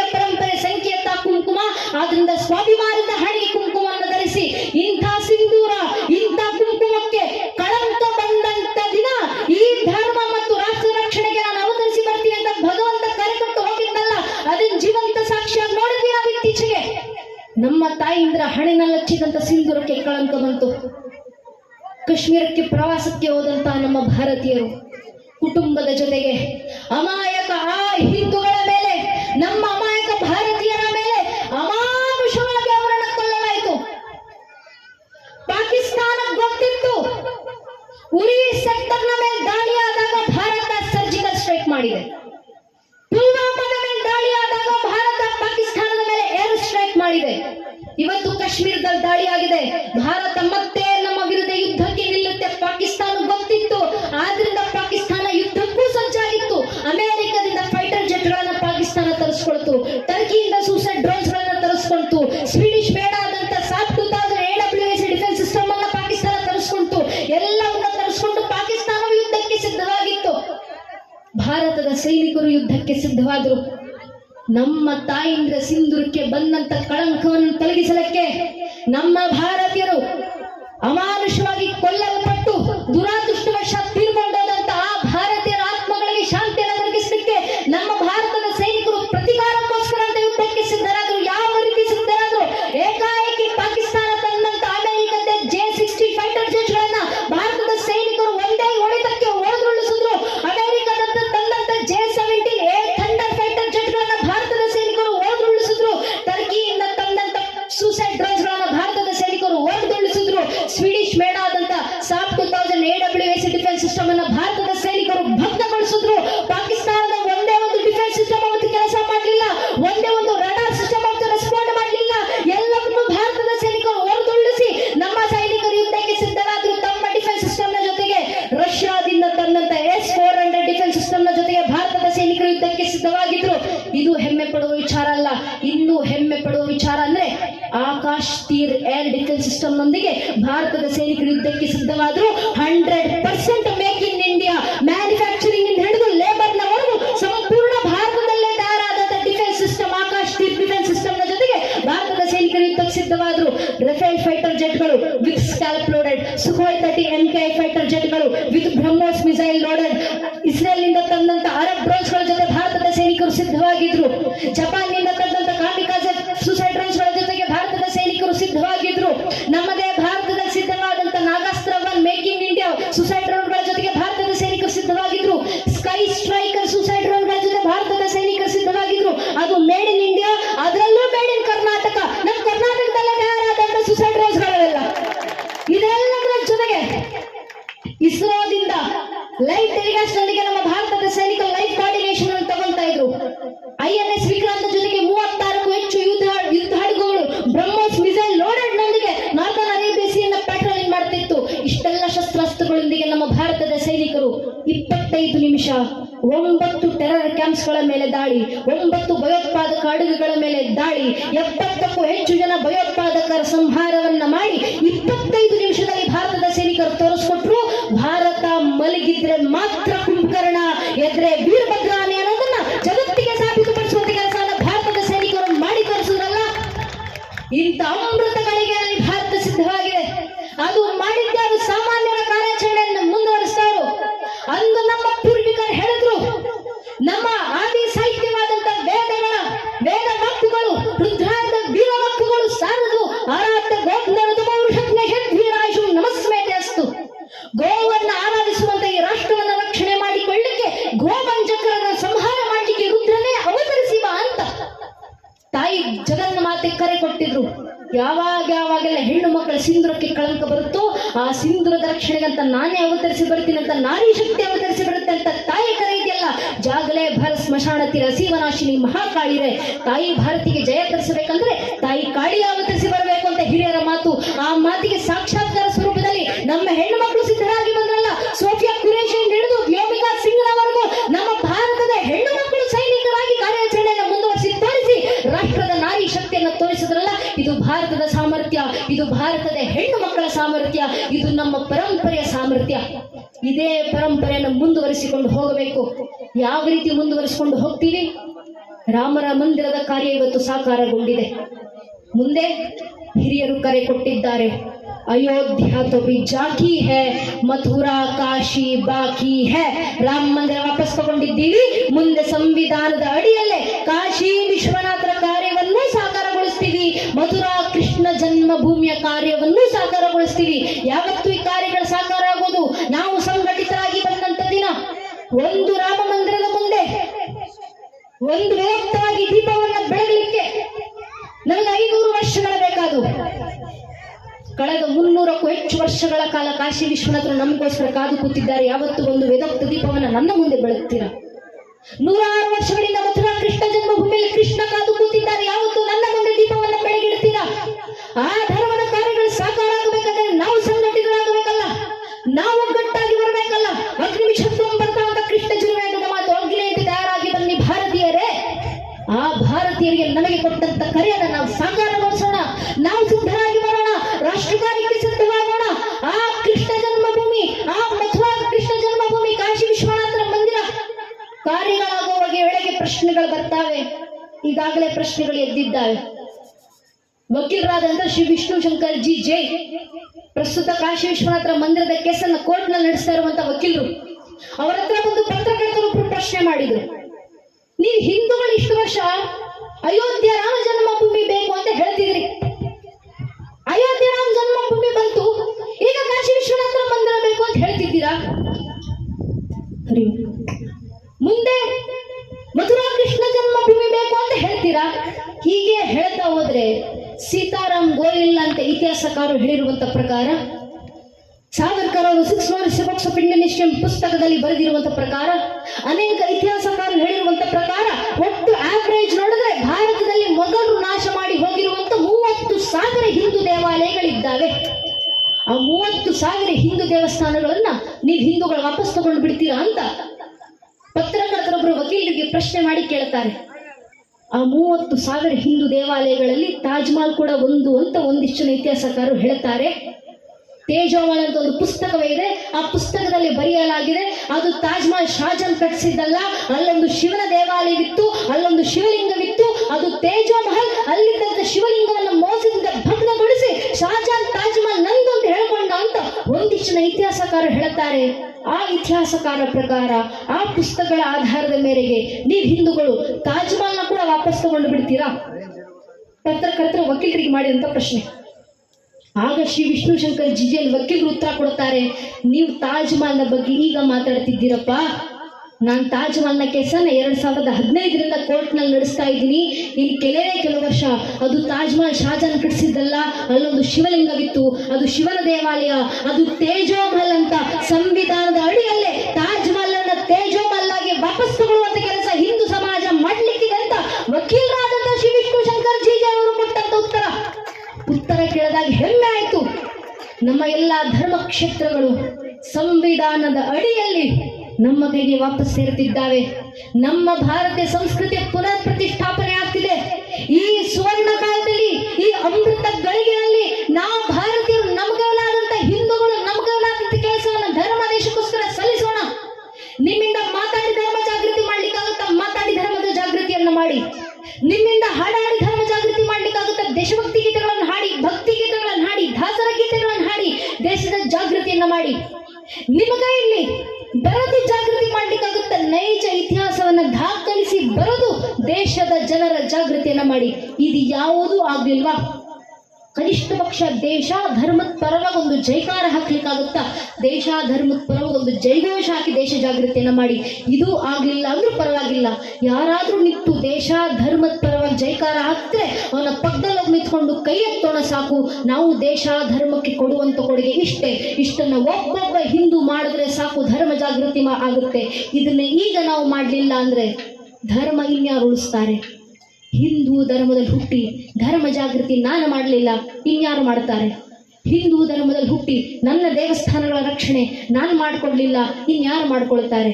ಹಿಂದೂ ಧರ್ಮದಲ್ಲಿ ಹುಟ್ಟಿ ನನ್ನ ಗೋಮಾತೆ ಆರಾಧನೆ ನಾನು ಮಾಡಲಿಲ್ಲ, ಇನ್ಯಾರು ಆರಾಧಿಸ್ತಾರೆ? ಹಿಂದೂ ಧರ್ಮದಲ್ಲಿ ಹುಟ್ಟಿ ನನ್ನ ಗ್ರಂಥಗಳನ್ನು ನಾನು ಅಧ್ಯಯನ ಮಾಡಲಿಲ್ಲ, ಇನ್ಯಾರು ಅಧ್ಯಯನ ಮಾಡ್ತಾರೆ? ಹಿಂದೂ ಧರ್ಮದಲ್ಲಿ ಹುಟ್ಟಿ ನನ್ನ ಇತಿಹಾಸ ನಾನು ತಿಳ್ಕೊಳ್ಳಿಲ್ಲ, ಇನ್ಯಾರು ತಿಳ್ಕೊಂತಾರೆ? ಹಿಂದೂ ಧರ್ಮದಲ್ಲಿ ಹುಟ್ಟಿ ನನ್ನ ಧಾರ್ಮಿಕ ಸಂಕೇತಗಳನ್ನ ಸ್ವಾಭಿಮಾನದಿಂದ ನಾನು ಧರಿಸಲಿಲ್ಲ, ಇನ್ಯಾರು ಧರಿಸ್ತಾರೆ? ಹಿಂದೂ ಧರ್ಮದಲ್ಲಿ ಹುಟ್ಟಿ ಈ ಧರ್ಮದ ಪರವಾಗಿ ಜೈಕಾರ ನಾನು ಹಾಕಲಿಲ್ಲ, ಇನ್ಯಾರು ಹಾಕ್ತಾರೆ? ಸ್ವಾಮಿ, ಹಿಂದೂ ಧರ್ಮದಲ್ಲಿ ಹಿಂದೂವಾಗಿ ಹುಟ್ಟಿ ಹಿಂದೂ ಧರ್ಮ ರಕ್ಷಣೆಗೆ ನಾವು ನೀವುಗಳು ಎದ್ದು ಬರಲಿಲ್ಲ, ಇನ್ಯಾರು ಬರ್ತಾರೆ? ಇನ್ಯಾರು ನಮ್ಮ ಧರ್ಮ ರಕ್ಷಣೆ ಮಾಡ್ತಾರೆ? ಇನ್ಯಾರು ನಮ್ಮ ಪರಂಪರೆಯನ್ನು ಉಳಿಸ್ತಾರೆ? ಇಲ್ಲಿರುವಂತ ನನ್ನ ನಿಮ್ಮ ಜನ್ಮ ಸಿದ್ಧ ಜವಾಬ್ದಾರಿ ಧರ್ಮ ರಕ್ಷಣೆ, ಕನಿಷ್ಠ ಪಕ್ಷ ಧರ್ಮದಲ್ಲಿ ಬದುಕೋದು. ಆದ್ರಿಂದ ಧರ್ಮ ಜಾಗೃತಿಯನ್ನು ಮೂಡಿಸಿ, ವಿಶೇಷವಾಗಿ ನಮ್ಮ ಹೆಣ್ಣು ಮಕ್ಕಳಲ್ಲಿ. ನಮ್ಮ ದೌರ್ಭಾಗ್ಯ ಇವತ್ತು ನಮ್ಮ ಜನರು ಧರ್ಮ ಬಿಟ್ಟು ಹೋಗಬೇಕಂದ್ರೆ ಬಹಳ ಕಷ್ಟಪಡುವಂತ ಅವಶ್ಯಕತೆ ಇಲ್ಲ, ಬಹಳ ಸುಲಭವಾಗಿ ಮತಾಂತರ ಮಾಡಿಬಿಡ್ಬೋದು. ಒಬ್ಬ ಹಿಂದೂ ಮತಾಂತರ ಆಗೋದು ಬಹಳ ಸುಲಭ, ಹಿಂದೂ ಆಗೋದು ಕಷ್ಟ ಇವತ್ತಿನ ದಿನ. ನಮ್ಮ ಹೆಣ್ಣು ಮಕ್ಕಳನ್ನ ಒಂದು ಪ್ರೇಮದ ಬಲೆಯಲ್ಲಿ ಸಿಕ್ಕಾಕಿಸಿ ಪ್ರೇಮದ ಮುಖವಾಡವನ್ನು ಕೊಟ್ಟರೆ ಸಾಕು, ನಮ್ಮ ಹೆಣ್ಣು ಮಕ್ಕಳನ್ನ ಅತ್ಯಂತ ಸುಲಭವಾಗಿ ಮತಾಂತರ ಮಾಡಬಹುದು. ಈ ಘಟನೆಗಳು ಸಾವಿರಾರು ದೇಶದಲ್ಲಿ ನಡೀತಿದ್ದಾವೆ. ಇಷ್ಟು ವರ್ಷ ಈ ವಿಚಾರಗಳನ್ನ ಹೇಳಿದ್ರೆ ಅನೇಕರು ನಮ್ಮ ಮೇಲೆ ಅಪವಾದ ಹೊರಿಸ್ತಿದ್ರು. ನೀವು ಹಿಂದೂ ಸಂಘಟನೆಗಳವರು, ನೀವು ಹೇಳ್ಕೊಂಡು ತಿರುಗಾಡ್ತೀರ ಅಷ್ಟೇ, ನೀವು ಸಂಘದವರು ಈ ರೀತಿ ಮತಾಂತರ ಆಗ್ತೀರಿ ಅಂತೆಲ್ಲ. ಇದಕ್ಕೆಲ್ಲ ಏನ್ ಪುರಾವೆ, ಏನ್ ಸಾಕ್ಷಿ? ಸ್ವಾಮಿ, ಇದು ನಾವು ಹೇಳ್ತಿರುವಂತ ಮಾತಲ್ಲ. ಕೇರಳದ ಹೈಕೋರ್ಟ್ ಒಂದು ಕಾಲದಲ್ಲಿ ಕೇರಳದ ಪೊಲೀಸ್ ಡಿಪಾರ್ಟ್ಮೆಂಟ್ಗೆ ಆದೇಶವನ್ನು ಹೊರಡಿಸಿ ಹೇಳುತ್ತೆ, ಇಡೀ ಕೇರಳದಾದ್ಯಂತ ಪ್ರೇಮದ ಮುಖವಾಡವನ್ನು ತೊಟ್ಟು ಹಿಂದೂ ಮತ್ತು ಕ್ರಿಶ್ಚಿಯನ್ ಹೆಣ್ಣು ಮಕ್ಕಳನ್ನ ಕೇರಳದಲ್ಲಿ ಮತಾಂತರ ಮಾಡಲಾಗ್ತಿದೆ. ಇದಕ್ಕೆ ಲವ್ ಜಿಹಾದ್ ಎಂಬ ಹೆಸರನ್ನ ಕೇರಳದ ಚರ್ಚಿನ ಪಾದ್ರಿಗಳು ಕೊಟ್ಟಿದ್ದಾರೆ. ಈ ಲವ್ ಜಿಹಾದ್ ಎಂಬ ಕೃತ್ಯ ಇಡೀ ಕೇರಳದಲ್ಲಿ ಯಾವ ರೀತಿ ನಡೀತಿದೆ, ಈ ಕೃತ್ಯಕ್ಕೆ ಯಾವ ಕಡೆಯಿಂದ ಫಂಡಿಂಗ್ಸ್ಗಳು ಬರ್ತಿದ್ದಾವೆ, ಎಲ್ಲವನ್ನ ತಲೆ ಹಾಕಿ ಅಂತ ಕೇರಳದ ಹೈಕೋರ್ಟ್ ಒಂದು ಕಾರಣದಲ್ಲಿ ಕೇರಳದ ಪೊಲೀಸ್ ಡಿಪಾರ್ಟ್ಮೆಂಟ್ಗೆ ಆದೇಶವನ್ನು ಹೊರಡಿಸುತ್ತೆ. ಅಂದ್ರೆ ಈ ವಿಷಯ ಎಷ್ಟು ಸೀರಿಯಸ್ ಆಗಿ ಗಂಭೀರವಾಗಿ ನಾವು ತಗೊಳ್ಬೇಕು, ನಾವು ಯೋಚನೆ ಮಾಡಬೇಕಲ್ವಾ? ಈ ದೇಶದಲ್ಲಿ ಇಂಥ ನೂರಾರು ಉದಾಹರಣೆಗಳು ಬರ್ತಾವೆ. ದಿನ ನಾವು ನ್ಯೂಸ್ ನೋಡ್ತೀವಿ, ದೃಶ್ಯ ಮಾಧ್ಯಮದಲ್ಲಿ ದಿನನಿತ್ಯ ಬ್ರೇಕಿಂಗ್ ನ್ಯೂಸ್ ಹೇಳ್ತಿರ್ತಾರೆ, ಇಂತಿಂತ ಹೆಣ್ಣು ಮಗಳು ಈ ರೀತಿ ಹತ್ಯೆ ಆಗಿದ್ದಾಳೆ. ಎಲ್ಲವನ್ನೂ ನಾವು ನೋಡ್ತೀವಿ. ನೇಹಾ ಹಿರೇಮಠ ಎಂಬ ಹೆಣ್ಣು ಮಗಳ ಪರಿಸ್ಥಿತಿ ಏನಾಯ್ತು ನೋಡಿದ್ವಿ ನಾವು. ಶ್ರದ್ಧಾ ಎಂಬ ಹೆಣ್ಣು ಮಗಳ ಪರಿಸ್ಥಿತಿ ಏನಾಯ್ತು ನೋಡಿದ್ವಿ ನಾವು. ನೋಡಿದ ನಂತರ ಏನು ಮಾಡಿದ್ವಿ? ದೃಶ್ಯ ಮಾಧ್ಯಮದಲ್ಲಿ ನೋಡಿದ ನಂತರ ಅಕ್ಕಪಕ್ಕದ ಮನೆಯವ್ರ ಹತ್ರ ಕೂತ್ಕೊಂಡ್ರಿ, ಅಕ್ಕಪಕ್ಕದ ಮನೆಯವ್ರ ಹತ್ರ ಕೂತ್ಕೊಂಡು ಮಾತಾಡಿದ್ವಿ. ಅಯ್ಯೋ ಪಾಪ, ಶ್ರದ್ಧಾ ಎಂಬ ಹೆಣ್ಣು ಮಗಳು ಈ ರೀತಿ ಅಫ್ತಾಬ್ ಎಂಬ ಹುಡುಗನ ಜೊತೆ ಲಿವ್ ಇನ್ ರಿಲೇಶನ್ಶಿಪ್ ನಲ್ಲಿ ಇದ್ದಂತೆ. ಇವತ್ತು 35 ತುಂಡುಗಳನ್ನಾಗಿ ಆ ವ್ಯಕ್ತಿ ಮಾಡಿ ಆಕೆಯನ್ನು ಫ್ರಿಜ್ ನಲ್ಲಿ ತುಂಬಿಸಿದಂತೆ. ಎಂತ ಪರಿಸ್ಥಿತಿ ಬಂತು ಪಾಪ ಹೆಣ್ಣು ಮಗಳಿಗೆ ಅಂತ ಹೇಳಿದ್ವಿ ನಾವು. ಆದ್ರೆ ಅಕ್ಕಪಕ್ಕದ ಮನೆಯವ್ರ ಜೊತೆ ಕೂತು ಮಾತಾಡಿದಂತೆ ಎಷ್ಟು ಜನ ಹಿಂದೂ ಪೋಷಕರು ನಮ್ಮ ಮನೆ ಹೆಣ್ಣು ಮಕ್ಕಳ ಜೊತೆ ಕೂತು ಮಾತಾಡಿದ್ವಿ. ನಮ್ಮನೆ ಹೆಣ್ಣು ಮಕ್ಕಳಿಗೆ ಎಷ್ಟು ಜನ ಹೇಳಿದ್ವಿ, ಇಂಥ ಪರಿಸ್ಥಿತಿ ದೇಶದಲ್ಲಿ ಬರ್ತಿದ್ಯಮ್ಮ, ನೀನು ಜಾಗೃತರಾಗು ಅಂತ ಎಷ್ಟು ಹೇಳಿದ್ವಿ ನಾವು. ಇವತ್ತು ಅಣ್ಣವರು ನನಗೆ ಚೀಟಿ ಕೊಟ್ರು, ಹೇಳಿದ್ರು ಅಕ್ಕ ಒಂದು ಚೂರು ಲವ್ ಜಿಹಾದ್ ಬಗ್ಗೆ ಹೇಳಿ ಅಂತ. ನಮ್ಮ ಧರ್ಮದಲ್ಲಿ ನಮ್ಮ ಅಣ್ಣಂದಿರಿಗೆ, ನಮ್ಮ ತಂಗಿಯರ ಬಗ್ಗೆ ಇರುವಷ್ಟು ಕಾಳಜಿ ನಮ್ಮ ಧರ್ಮದಲ್ಲಿರುವಂತ ಪೋಷಕರಿಗೆ ತಮ್ಮ ಮನೆ ಹೆಣ್ಣು ಮಕ್ಕಳ ಮೇಲಿಲ್ವಾ? ಯೋಚನೆ ಮಾಡ್ಬೇಕಲ್ವ ನಾವು. ನಮ್ಮ ಹೆಣ್ಣು ಮಕ್ಕಳನ್ನ ನಾವು ಜಾಗೃತಿ ಮಾಡಲಿಲ್ಲ ಅಂದ್ರೆ ಇನ್ಯಾರು ಜಾಗೃತಿ ಮಾಡ್ತಾರೆ? ಈಗಿನ ದೇಶದ ಸಮಾಜದ ಪರಿಸ್ಥಿತಿ ನಮ್ಮ ಹೆಣ್ಣು ಮಕ್ಕಳಿಗೆ ನಾವು ತಿಳಿಸ್ಕೊಡ್ಲಿಲ್ಲ, ಇನ್ಯಾರು ತಿಳಿಸ್ಕೊಡ್ತಾರೆ? ಎಷ್ಟು ಉದಾಹರಣೆಗಳಾಯ್ತು. ರಿಂದು ಎಂಬ ಹೆಣ್ಣು ಮಗಳು ಮತ್ತೊಂದು ಮತದ ಹುಡುಗನ ಜೊತೆ ಪ್ರೇಮದಲ್ಲಿ ಬಿದ್ದು ಓಡೋದಂತ ಹೆಣ್ಣು ಮಗಳು ಕೊನೆಗೆ ಸಿಕ್ಕಿದ್ದು ಶವವಾಗಿ. ಲಕ್ಷ್ಮಿ ಎಂಬ ಹೆಣ್ಣು ಮಗಳು ಶಾರುಖ್ ಎಂಬ ಹುಡುಗನ ಜೊತೆ ಪ್ರೀತಿಯಲ್ಲಿ ಬಿದ್ದು ಓಡದಂತ ಹೆಣ್ಣು ಮಗಳು ಕೊನೆಗೆ ಸಿಕ್ಕಿದ್ದು ಶವವಾಗಿ. ಸಾವಿರಾರು ಉದಾಹರಣೆಗಳಿದ್ದಾವೆ, ಸಾವಿರಾರು ಉದಾಹರಣೆಗಳು. ಇಂಥ ಸಾವಿರಾರು ಉದಾಹರಣೆಗಳನ್ನು ನೋಡಿದ ನಂತರವೂ ಹಿಂದೂ ಸಮಾಜ ಜಾಗೃತವಾಗಲಿಲ್ಲ. ನಮ್ಮನೆ ಹೆಣ್ಣು ಮಕ್ಕಳು ಜಾಗೃತರಾಗಲಿಲ್ಲ ಅಂದ್ರೆ ಇನ್ನು ನಮ್ಮ ಹೆಣ್ಣು ಮಕ್ಕಳ ರಕ್ಷಣೆ ಮಾಡೋದು ಯಾವ ರೀತಿ? ಅನೇಕರು ಕೇಳ್ತಾರೆ, ನಿಮಗೆ ಹಾಕಿದ್ರೆಲ್ಲ ಚಿಂತೆ? ಒಬ್ಬ ಹೆಣ್ಣು ಮಗಳು ಹುಡುಗನನ್ನ ಪ್ರೀತಿಸಿದ್ದಾಳೆ, ಹೋಗ್ತಾರೆ ಬಿಡಿ, ಅವ್ರ ಜೀವನ ಅವ್ರು ನೋಡ್ಕೊಂತಾರೆ ಬಿಡಿ, ಅವರ ಪರ್ಸನಲ್ ವಿಷಯದಲ್ಲಿ ನೀವೆಂತಾರೆ ಹಾಕೋದು ಪ್ರಶ್ನೆ ಮಾಡ್ತಾರೆ. ಸ್ವಾಮಿ, ನಾವು ಪ್ರಶ್ನೆ ಮಾಡಿದಿರೋದು ನೀನ್ ಯಾರನ್ನ ಪ್ರೀತಿಸಿದ್ಯಾ ಅಂತಲ್ಲ, ಪ್ರೀತಿಸಿದ ನಂತರ ನಿನ್ನ ಪರಿಸ್ಥಿತಿ ಏನಾಗುತ್ತೆ? ಇಂಥ ಮತ್ತೊಂದು ಮೊದಲ ಹುಡುಗನನ್ನ ಪ್ರೀತಿಸಿ ಹೋದಂತ ನಮ್ಮ ಹೆಣ್ಣು ಮಕ್ಕಳು ಕೊನೆಗೊಂದು ದಿನ ಶವವಾಗಿ ಸಿಗ್ತಾರೆ ನಮಗೆ. ಫ್ರಿಜ್ಗಳಲ್ಲಿ, ಸೂಟ್ಕೇಸ್ಗಳಲ್ಲಿ ಅವರ ದೇಹದ ತುಂಡಾಗಿರುವಂತ ಭಾಗಗಳು ನಮಗೆ ಸಿಗ್ತವೆ. ಅದನ್ನು ಮೀರಿ ನಮ್ಮ ಹೆಣ್ಣು ಮಕ್ಕಳು ನಮ್ಮದೇ ದೇಶದಲ್ಲಿ ಕೊನೆಗೊಂದು ದಿನ ಬ್ರೈನ್ ವಾಶ್ ಆಗಿ ಸೂಸೈಡ್ ಬಾಂಬರ್ಗಳಾಗಿ ಸಿಗ್ತಾರಲ್ಲ. This is a matter of national security. ದೇಶದ ರಕ್ಷಣೆ ವಿಚಾರ ಇದು, ನಮ್ಮ ಹೆಣ್ಣು ಮಕ್ಕಳ ರಕ್ಷಣೆ ವಿಚಾರ ಇದು. ನಾವಲ್ದೆ ನೀವಲ್ದೆ ಇನ್ಯಾರು ತಲೆ ಹಾಕಬೇಕು ಈ ವಿಷಯಕ್ಕೆ? ಇನ್ಯಾರು ರಕ್ಷಣೆ ಮಾಡ್ತಾರೆ? If not us then who? If not now then when? ನಾವಲ್ದೆ ಇನ್ಯಾರು? ಈಗಲ್ಲದೆ ಇನ್ಯಾವಾಗ ಜಾಗೃತಿ? ಯೋಚನೆ ಮಾಡಿ ಜಾಗೃತರಾಗೋಣ. ಸ್ವಲ್ಪ ಯೋಚಿಸಿ. ಧರ್ಮ ರಕ್ಷಣೆ ಮಾಡಬೇಕಂದ್ರೆ ಏಕಾಏಕಿ ಧರ್ಮ ರಕ್ಷಣೆ ಅಂದ್ರೆ ಏನು? ಇಡೀ ಧರ್ಮವನ್ನ ಜಾಗೃತಿ ಮಾಡೋದಲ್ಲ, ಮನೆಗಳನ್ನ ಜಾಗೃತಿ ಮಾಡೋದು ಅಂತ ಅರ್ಥ. ಮನೆ ಜಾಗೃತಿ ಆಯ್ತಾ? ಮನೆಯವರು ಜಾಗೃತರಾದ್ರ ಊರು ಜಾಗೃತಿ ಆಯ್ತು. ಊರು ಜಾಗೃತಿ ಆಯ್ತಾ ಜಿಲ್ಲೆಗಳು ಜಾಗೃತವಾದವು. ಜಿಲ್ಲೆಗಳು ಜಾಗೃತವಾದ ರಾಜ್ಯ ಜಾಗೃತಿ ಆಯ್ತು. ರಾಜ್ಯಗಳು ಜಾಗೃತವಾದ ದೇಶ ಜಾಗೃತಿ ಆಯ್ತು. ದೇಶ ಜಾಗೃತಿ ಆಯ್ತಾ ದೇಶದ ಮೂಲ ಅಸ್ಮಿತೆ ಆಗಿರುವಂತ ಸನಾತನ ಹಿಂದೂ ಧರ್ಮ ಸುಭದ್ರವಾಯಿತು ಅಂತ ಅರ್ಥ. ಧರ್ಮ ರಕ್ಷಣೆ ಆದರೆ ರಾಷ್ಟ್ರ ರಕ್ಷಣೆ ಆಗುತ್ತೆ. ನಮ್ಮ ಸೇವೆಯನ್ನು ಒಬ್ಬೊಬ್ಬರಾಗಿ ಸಲ್ಲಿಸಬೇಕು. ಅದಕ್ಕೆ ಹಿರಿಯರ ಕರೆ ಕೊಟ್ಟಿದ್ದು ತಾಯಿ ಭಾರತೀಯ ಪಾದ ಪದ್ಮಗಳ ಪೂಜಿಸೋಣ ಬನ್ನಿ, ಹಿಂದೂ ಸಾಗರದ ಬಿಂದು ಬಿಂದುಗಳೇ ಒಂದು ಗೂಡಿ ಬನ್ನಿ. ಒಬ್ಬೊಬ್ಬರಾಗಿ ಒಗ್ಗಟ್ಟಾಗಿ ಬರೋಣ, ಅವತ್ತು ತಾಯಿ ಭಾರತಾಂಬೆ ಗೆಲುವು. ಅದೇ ನಮ್ಮೆಲ್ಲರ ಕೊನೆ ಕನಸು. ಇಷ್ಟೆಲ್ಲ ಜಾಗೃತಿ, ಇಷ್ಟೆಲ್ಲ ಹಿಂದೂ ಸಮಾವೇಶಗಳು ಏನಕ್ಕೆ ಮಾಡ್ತೀವಿ ನಾವು? ಒಂದೇ ಒಂದು ಕನಸಿಗೋಸ್ಕರ. ಪ್ರತಿನಿತ್ಯ ಧ್ವಜದ ಮುಂದೆ ನಿಂತು ರಾಷ್ಟ್ರ ಕಾರ್ಯಕ್ಕೋಸ್ಕರ ರಾಷ್ಟ್ರ ಪದದಲ್ಲಿ ಸಾಕ್ತೇನೆ ಅಂತ ಶಪಥ ತೊಡುವಂತ ನಮ್ಮ ಸಂಘದ ಕಾರ್ಯಕರ್ತರು ನಾವು ಧ್ವಜದ ಮುಂದೆ ನಿಂತು ಏನು ಪ್ರಮಾಣ ಮಾಡ್ತೀವಿ? ದಿನನಿತ್ಯ ಹಾಡುವಂತ ಸಂಘದ ಗೀತೆ ಕೊನೆಯ ಸಾಲುಗಳು ತಾಯಿ ಭಾರತೀಯನ್ನು ತನ್ನ ಪರಮ ವೈಭವದ ಅತ್ಯುನ್ನತ ಶಿಖರಕ್ಕೆ ಏರಿಸುವುದೇ ನಮ್ಮೆಲ್ಲರ ಅಂತಿಮ ಕನಸು. ಆ ಒಂದು ಅಂತಿಮ ಕನಸನ್ನು ಸಾಕಾರಗೊಳಿಸಲಿಕ್ಕೆ ನಾವೆಲ್ಲ ತಾಯಿ ಭಾರತೀಗೋಸ್ಕರ ಅರ್ಪಣೆಯಾಗಲಿಕ್ಕೆ ಸಿದ್ಧವಾಗಿದ್ದೀವಿ. ಅದು ಯಾವ ರೀತಿಯಾದ್ರೂ ಪರವಾಗಿಲ್ಲ, ಯಾವ ರೀತಿ ಬೇಕಾದ್ರೂ ದೇಶಕ್ಕೆ ಕಾರ್ಯ ಮಾಡಿ. ಪರಶುರಾಮನ ಆದರ್ಶ ಅಗ್ರಸ್ತೋವೇದ ಪೃಷ್ಠದಂ ಶಿಶರಂಧನು ಇದಂ ಬ್ರಾಹ್ಮಣಮಿದಂ ಕ್ಷಾತ್ರಂ ಶಾಪಾದಪಿ ಶರಾದಪಿ. ಮಸ್ತಕದಲ್ಲಿ ಚತುರ್ವೇದಗಳ ಜ್ಞಾನಗಳು ತುಂಬಿದ್ದಾವೆ, ಬೆನ್ನಿನಲ್ಲಿ ಬಾಣಗಳ ಬತ್ತಳಿಕೆಗಳು ತುಂಬಿದ್ದಾವೆ. ವೈಚಾರಿಕವಾಗಿ ಯುದ್ಧ ಮಾಡ್ಲಿಕ್ಕೆ ಬರ್ತೀರಾ? ಬನ್ನಿ ಬ್ರಹ್ಮ ತೇಜಸ್ಸಿನಿಂದ ಎದುರಿಸ್ತೀವಿ. ಯುದ್ಧ ಮಾಡ್ತೀರಾ? ಬನ್ನಿ ಕ್ಷಾತ್ರ ತೇಜಸ್ಸಿನಿಂದ ಎದುರಿಸ್ತೀವಿ. ಶಾಪಾದಪಿ ಶರಾದಪಿ. ಯಾವ ರೀತಿ ಬಂದ್ರು ರಾಷ್ಟ್ರ ರಕ್ಷಣೆಗೆ ಧರ್ಮ ರಕ್ಷಣೆಗೆ ನಾವು ಸಿದ್ಧ. ಆ ರೀತಿ ಸಿದ್ಧರಾಗಬೇಕು ನಾವು. ಪ್ರಶ್ನೆಗಳು ಬರ್ತಾವೆ, ವೈಚಾರಿಕ ಯುದ್ಧಗಳು ನಡೀತಾವೆ, ಒಂದಾದ ನಂತರ ಒಂದು ಪ್ರಶ್ನೆಗಳು. ರಾಮರ ಮಂದಿರ ನಿರ್ಮಾಣ ಆಗುವ ಕಾಲಕ್ಕೆ ಬಂದಂತ ಪ್ರಶ್ನೆಗಳು ಎಂತೆಂಥ ಪ್ರಶ್ನೆಗಳು ಬಂದವು. ನಮ್ಮದೇ ದೇಶದಲ್ಲಿ ನಿಂತು ಕೇಳ್ತಾರೆ. ಪ್ರಶ್ನೆ ಮಾಡೋರೇ ಸಾಮಾನ್ಯರಲ್ಲ. ಕೋರ್ಟ್ ನಲ್ಲಿ ನಿಂತು ಕಪಿಲ್ ಸಿಬ್ಬಲ್ ಎಂಬ ವಕೀಲರು ಪ್ರಶ್ನೆ ಮಾಡ್ತಾರೆ, ಶ್ರೀರಾಮಚಂದ್ರರು ಇಲ್ಲೇ ಹುಟ್ಟಿದ್ರು ಅನ್ನೋದಕ್ಕೆ ರಾಮ ಜನ್ಮಭೂಮಿಯ ಪರವಾಗಿ ಹಿಂದೂಗಳ ಹತ್ರ ಏನು ಸಾಕ್ಷಿ, ಏನು ಪುರಾವೆ? ನಮ್ಮ ದೌರ್ಭಾಗ್ಯ ಮೌಢ್ಯ ಬೆಳೀತಾ ಇದೆ ದೇಶದಲ್ಲಿ. ಈ ಪ್ರಶ್ನೆ ಮುಂದೆ ನಮ್ಮ ಮನೆ ಬಾಗಿಲಿನವರೆಗೂ ಬರುತ್ತಾವೆ. ನಮ್ಮ ಮನೆ ಮಕ್ಕಳ ಮುಂದೆ ನಿಂತು ಕೇಳ್ತಾರೆ, ರಾಮ ಮಂದಿರ ಕಟ್ಟಿದ್ದೀರಲ್ಲ, ರಾಮ ಜನ್ಮಭೂಮಿ ಅಂತ ಹೇಳ್ಕೊಂಡು ತಿರುಗಾಡ್ತಿರಲ್ಲ, ರಾಮರು ಅಲ್ಲೇ ಹುಟ್ಟಿದ್ರು ಅನ್ನೋದಕ್ಕೆ ನಿಮ್ಮ ಹತ್ರ ಏನು ಸಾಕ್ಷಿ? ರಾಮರ ಅಸ್ತಿತ್ವಕ್ಕೆ ನಿಮ್ಮ ಹತ್ರ ಏನು ಸಾಕ್ಷಿ? ಆಧಾರಗಳು ಕೇಳ್ತಾರೆ ಪ್ರಶ್ನೆ. ರಾಮರ ಅಸ್ತಿತ್ವಕ್ಕೆ ಪ್ರಶ್ನೆ ಚಿಹ್ನೆ ಹಾಕುವಂತ ಪರಿಸ್ಥಿತಿ ದೇಶದಲ್ಲಿ ಬಂದಾಗಲೂ ನಮ್ಮ ದೇಶದ ನಮ್ಮ ಹಿಂದೂ ಮಕ್ಕಳು ಎಷ್ಟು ಧರ್ಮದ ಪರವಾಗಿ ಜಾಗೃತರಾಗಿರ್ಬೇಕಂದ್ರೆ, ಒಂದೊಂದು ಹಿಂದೂ ಮನೆಯ ಮಗು ಎದೆಬ್ಬಿಸ್ಕೊಂಡು ತಟ್ಕೊಂಡು ಉತ್ತರ ಕೊಡಬೇಕು. ರಾಮರ ಅಸ್ತಿತ್ವಕ್ಕೆ ಮಾತ್ರ ಅಲ್ಲಪ್ಪ, ಬೇಕಾದ್ರೆ ಇಡೀ ಶ್ರೀರಾಮಚಂದ್ರರ ವಂಶವೃಕ್ಷದ ಅಸ್ತಿತ್ವಕ್ಕೆ ನಾನು ಸಾಕ್ಷಿಯನ್ನು ಕೊಡಬಲ್ಲೆ. ನಮ್ಮ ಮಕ್ಕಳ ಬಾಯಿಂದ ಬರಬೇಕಾದದ್ದು ಉತ್ತರ ಭಗವಂತನ ಕೃಪಾಶೀರ್ವಾದದಿಂದ. ಮೊದಲಿಗೆ ಬಂದದ್ದು ಶ್ರೀಹರಿ, ಶ್ರೀಹರಿಯ ಮಗ ಬ್ರಹ್ಮ, ಬ್ರಹ್ಮನ ಮಗ ಮರೀಚಿ, ಮರೀಚಿ ಮಗ ಕಶ್ಯಪ, ಕಶ್ಯಪನ ಮಗ ಸೂರ್ಯ, ಸೂರ್ಯನ ಮಗ ಮನು, ಮನುವಿನ ಮಗ ಇಕ್ಷ್ವಾಕು, ಇಕ್ಷ್ವಾಕುವಿನ ಮಗ ಕುಕ್ಷಿ, ಕುಕ್ಷ ಮಗ ವಿಕುಕ್ಷಿ, ವಿಕುಕ್ಷ ಮಗ ಬಾಣ, ಬಾಣನ ಮಗ ಅನರಾರಣ್ಯ, ಅನರಾರಣ್ಯನ ಮಗ ಭೃದು, ಭೃದುವಿನ ಮಗ ತ್ರಿಶಂಕು, ತ್ರಿಶಂಕುವಿನ ಮಗ ದುಂಡುಮಾರ, ದುಂಡುಮಾರನ ಮಗ ಮಾಂಧಾತ, ಮಾಂಧಾತನ ಮಗ ಸುಸಂಧಿ, ಸುಸಂಧಿಯ ಮಗ ಧ್ರುವಸಂಧಿ, ಧ್ರುವಸಂಧಿಯ ಮಗ ಭರತ, ಭರತನ ಮಗ ಅಶೀತ, ಅಶೀತನ ಮಗ ಸಗರ, ಸಗರನ ಮಗ ಅಸಮಂಜಸ, ಅಸಮಂಜಸನ ಮಗ ಅಂಶುಮಂತ, ಅಂಶುಮಂತನ ಮಗ ದಿಲೀಪ, ದಿಲೀಪನ ಮಗ ಭಗೀರಥ, ಭಗೀರಥನ ಮಗ ಕುಕುತ್ಸು, ಕುಕುತ್ಸುವಿನ ಮಗ ರಘು, ರಘುವಿನ ಮಗ ಪ್ರವೃದ್ಧ, ಪ್ರವೃದ್ಧನ ಮಗ ಶಶಂಕು, ಶಶಂಕುವಿನ ಮಗ ಸುದರ್ಶನ, ಸುದರ್ಶನನ ಮಗ ಅಗ್ನಿವರ್ಣ, ಅಗ್ನಿವರ್ಣನ ಮಗ ಶೀಘ್ರವೇದ, ಶೀಘ್ರವೇದನ ಮಗ ಮರು, ಮರುವಿನ ಮಗ ಪ್ರಶೀಶಕ, ಪ್ರಶೀಶಕನ ಮಗ ಅಂಬರೀಷ, ಅಂಬರೀಷನ ಮಗ ನಘೂಷ, ನಘೂಷನ ಮಗ ಯಾತಿ, ಯಾತಿಯ ಮಗ ನಾಭಾಗ, ನಾಭಾಗನ ಮಗ ಅಜ, ಅಜನ ಮಗ ದಶರಥ, ದಶರಥನ ಮಗನೇ ರಘುವಂಶರಾಗವ ಪ್ರಭು ಶ್ರೀರಾಮಚಂದ್ರರು ಅಂತ ಹೇಳುವ ಮಟ್ಟಕ್ಕೆ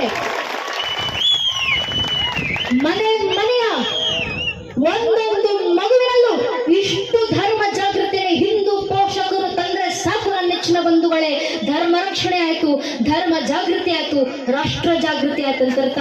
ಇಷ್ಟು ಕೆಲಸವನ್ನ ಮಾಡಲಿಕ್ಕೆ ನಾವೆಲ್ಲರೂ ಪಣತೊಟ್ಟು ಕಾರ್ಯಬದ್ಧರಾಗೋಣ. ಧರ್ಮ ದೇಶದ ಕಾರ್ಯದಲ್ಲಿ ನಮ್ಮ ಕೊಡುಗೆಯನ್ನು ನಾವು ಸಲ್ಲಿಸೋಣ. ಆ ರಾಮರ ಕಾರ್ಯಕ್ಕೋಸ್ಕರ, ಆ ಹಿಂದೂ ಧರ್ಮದ ಕಾರ್ಯಕ್ಕೋಸ್ಕರ. ರಾಮಜಿ ಕರಾ ರಹೆ, ರಾಮಜಿ का काम है, रामजी के काम है, काय का विराम है, जिंदा है तो जग जीवन लललाम है, मर भी गए तो रहने को स्वर्गधाम है, हमको तो काम है बस राम जी के काम से, राम राज्य बनेगा धूमधाम से ಅಂತ ಹಿರಿಯರು ಹೇಳಿದ್ರಲ್ಲ, ಆ ರಾಮರಾಜ್ಯ ಕಟ್ಟುವಂತ ಆದರ್ಶದಲ್ಲಿ ನಾವೆಲ್ಲರೂ ತೊಡಗೋಣ. ನಾವೆಲ್ಲರೂ ಕಾರ್ಯಬದ್ಧರಾಗಿ ರಾಷ್ಟ್ರ ದೇಶ ಜಾಗೃತಿ ಧರ್ಮ ಜಾಗೃತಿಯನ್ನ ಮಾಡೋಣ ಅಂತ ತಮ್ಮಲ್ಲಿ ಕೇಳ್ಕೊಂತ ನಂಗೆರಡು ಮಾತುಗಳನ್ನು ಆಡ್ಲಿಕ್ಕೆ ಅವಕಾಶ ಮಾಡಿಕೊಟ್ಟಿರುವಂತ ಕ್ರಾಂತಿವೀರ ಸಂಗೊಳ್ಳಿ ರಾಯಣ್ಣ ಸಂಘಟನೆಯ ಎಲ್ಲ ಕಾರ್ಯಕರ್ತ ಅಣ್ಣಂದಿರಿಗೆ, ಒಂದು ಕಾರ್ಯಕ್ರಮ ಊರಿನಲ್ಲಿ ಆಯೋಜನೆ ಮಾಡಬೇಕಂದ್ರೆ ವಾರಗಟ್ಲೆ ತಿಂಗಳುಗಟ್ಟಲೆ ಮನೆ ಮಠ ಮನೆ ಕೆಲಸ ಎಲ್ಲ ಬದಿಗಿಟ್ಟು ಬಂದು ಕೆಲಸ ಮಾಡಿರ್ತಾರೆ. ಇದ್ದಾರೆ. ಅವ್ರಿಗೇನ್ ಮಣ್ಣಲ್ಲಿ ಕೆಲಸ ಇಲ್ಲ ಅಂತಲ್ಲ, ಮನೆಯಲ್ಲಿ 108 ಕೆಲಸ ಇದ್ರು ಮನೆ ಕೆಲಸ ಆಮೇಲೆ, ಮನೆಯವರ ಕೆಲಸ ಆಮೇಲೆ, ಮೊದಲು ದೇಶದ ಕೆಲಸ, ಮೊದಲು ಧರ್ಮದ ಕೆಲಸ, ಮೊದಲು ಊರಿನ ಜನರ ಜಾಗೃತಿ ಕೆಲಸ ಆಗಬೇಕಂತ ತಮ್ಮ ಮನೆ ಕೆಲಸ ಬದಿಗಿಟ್ಟು ಬಂದು ಧರ್ಮದ ಕೆಲಸ, ಊರಿನ ಕೆಲಸ ಮಾಡುತ್ತಿದ್ದಾರೆ. ಆ ಕಾರ್ಯಕರ್ತಣ್ಣಂದ್ರು ಮಾಡಿರುವಂತ ಶ್ರಮ ವ್ಯರ್ಥ ಆಗುವಂತಿಲ್ಲ. ನಿದ್ದೆಗೆಟ್ಟು ಊಟ ಬಿಟ್ಟು ತಿಂಗಳ ಗಟ್ಟಲೆ ಶ್ರಮಿಸಿರುವಂತ ಆ ಕಾರ್ಯಕರ್ತಣ್ಣಂದರಿಗೆ ನಾವು ಏನ್ ಗೌರವ ಸಲ್ಲಿಸುವ ನನಗೆ ಗೊತ್ತಿಲ್ಲ ನನ್ನ ನೆಚ್ಚಿನ ಬಂಧುಗಳೇ. ಆದ್ರೆ ಕನಿಷ್ಠ ಪಕ್ಷ ದಯವಿಟ್ಟು ಕಾರ್ಯಕ್ರಮವನ್ನು ಮುಗಿಸ್ಕೊಂಡು ವಾಪಸ್ ಹೋಗುವ ವೇಳೆಗೆ ನಿಮ್ಮ ಸುತ್ತಮುತ್ತ ಹೆಗಲ ಮೇಲೆ ಕೇಸರಿ ಶಲ್ಯ ಹಾಕೊಂಡು ನಿಂತಿದ್ದಾರಲ್ಲ ನಮ್ಮ ಕಾರ್ಯಕರ್ತ ಅಣ್ಣಂದಿರು, ಸಂಘಟನೆ ಕಾರ್ಯಕರ್ತ ಅಣ್ಣರ ಹತ್ರ ಹೋಗಿ, ಊರಿನ ಗ್ರಾಮಸ್ಥರ ಹುಡುಗರ ಹತ್ರ ಹೋಗಿ ಹೆಗಲ ತಟ್ಟಿ, ನಿನ್ನ ಮನೆ ಕೆಲಸ ಬದಿಗಿಟ್ಟು ಬಂದು ಊರಿನ ಕೆಲಸ ಮಾಡ್ತಿದ್ಯಲ್ಲಪ್ಪ, ನಿನ್ನ ನೋಡಿದ್ರೆ ಹೆಮ್ಮೆ ಅನಿಸುತ್ತೆ ಅಂತ ಆ ಕಾರ್ಯಕರ್ತ ಅಣ್ಣಂದ್ರೆ ಹೆಗಲ ತಟ್ಟಿ ಶಬಾಷ್ ಅಂತ ಹೇಳಿ ಹೋಗಿ ಸಾಕು.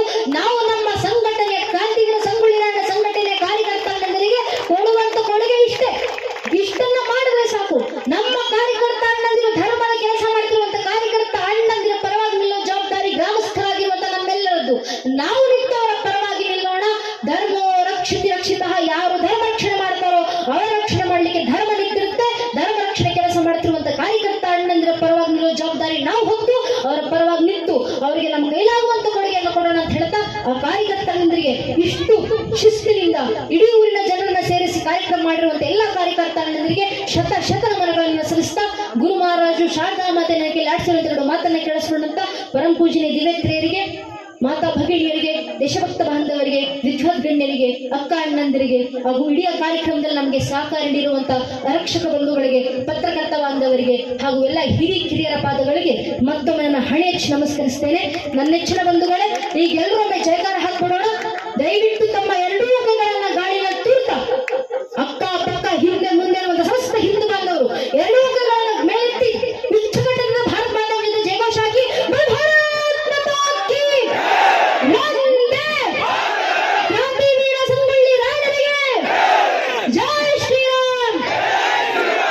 ಜೈ ಹಿಂದ್, ವಂದೇ ಮಾತರಂ.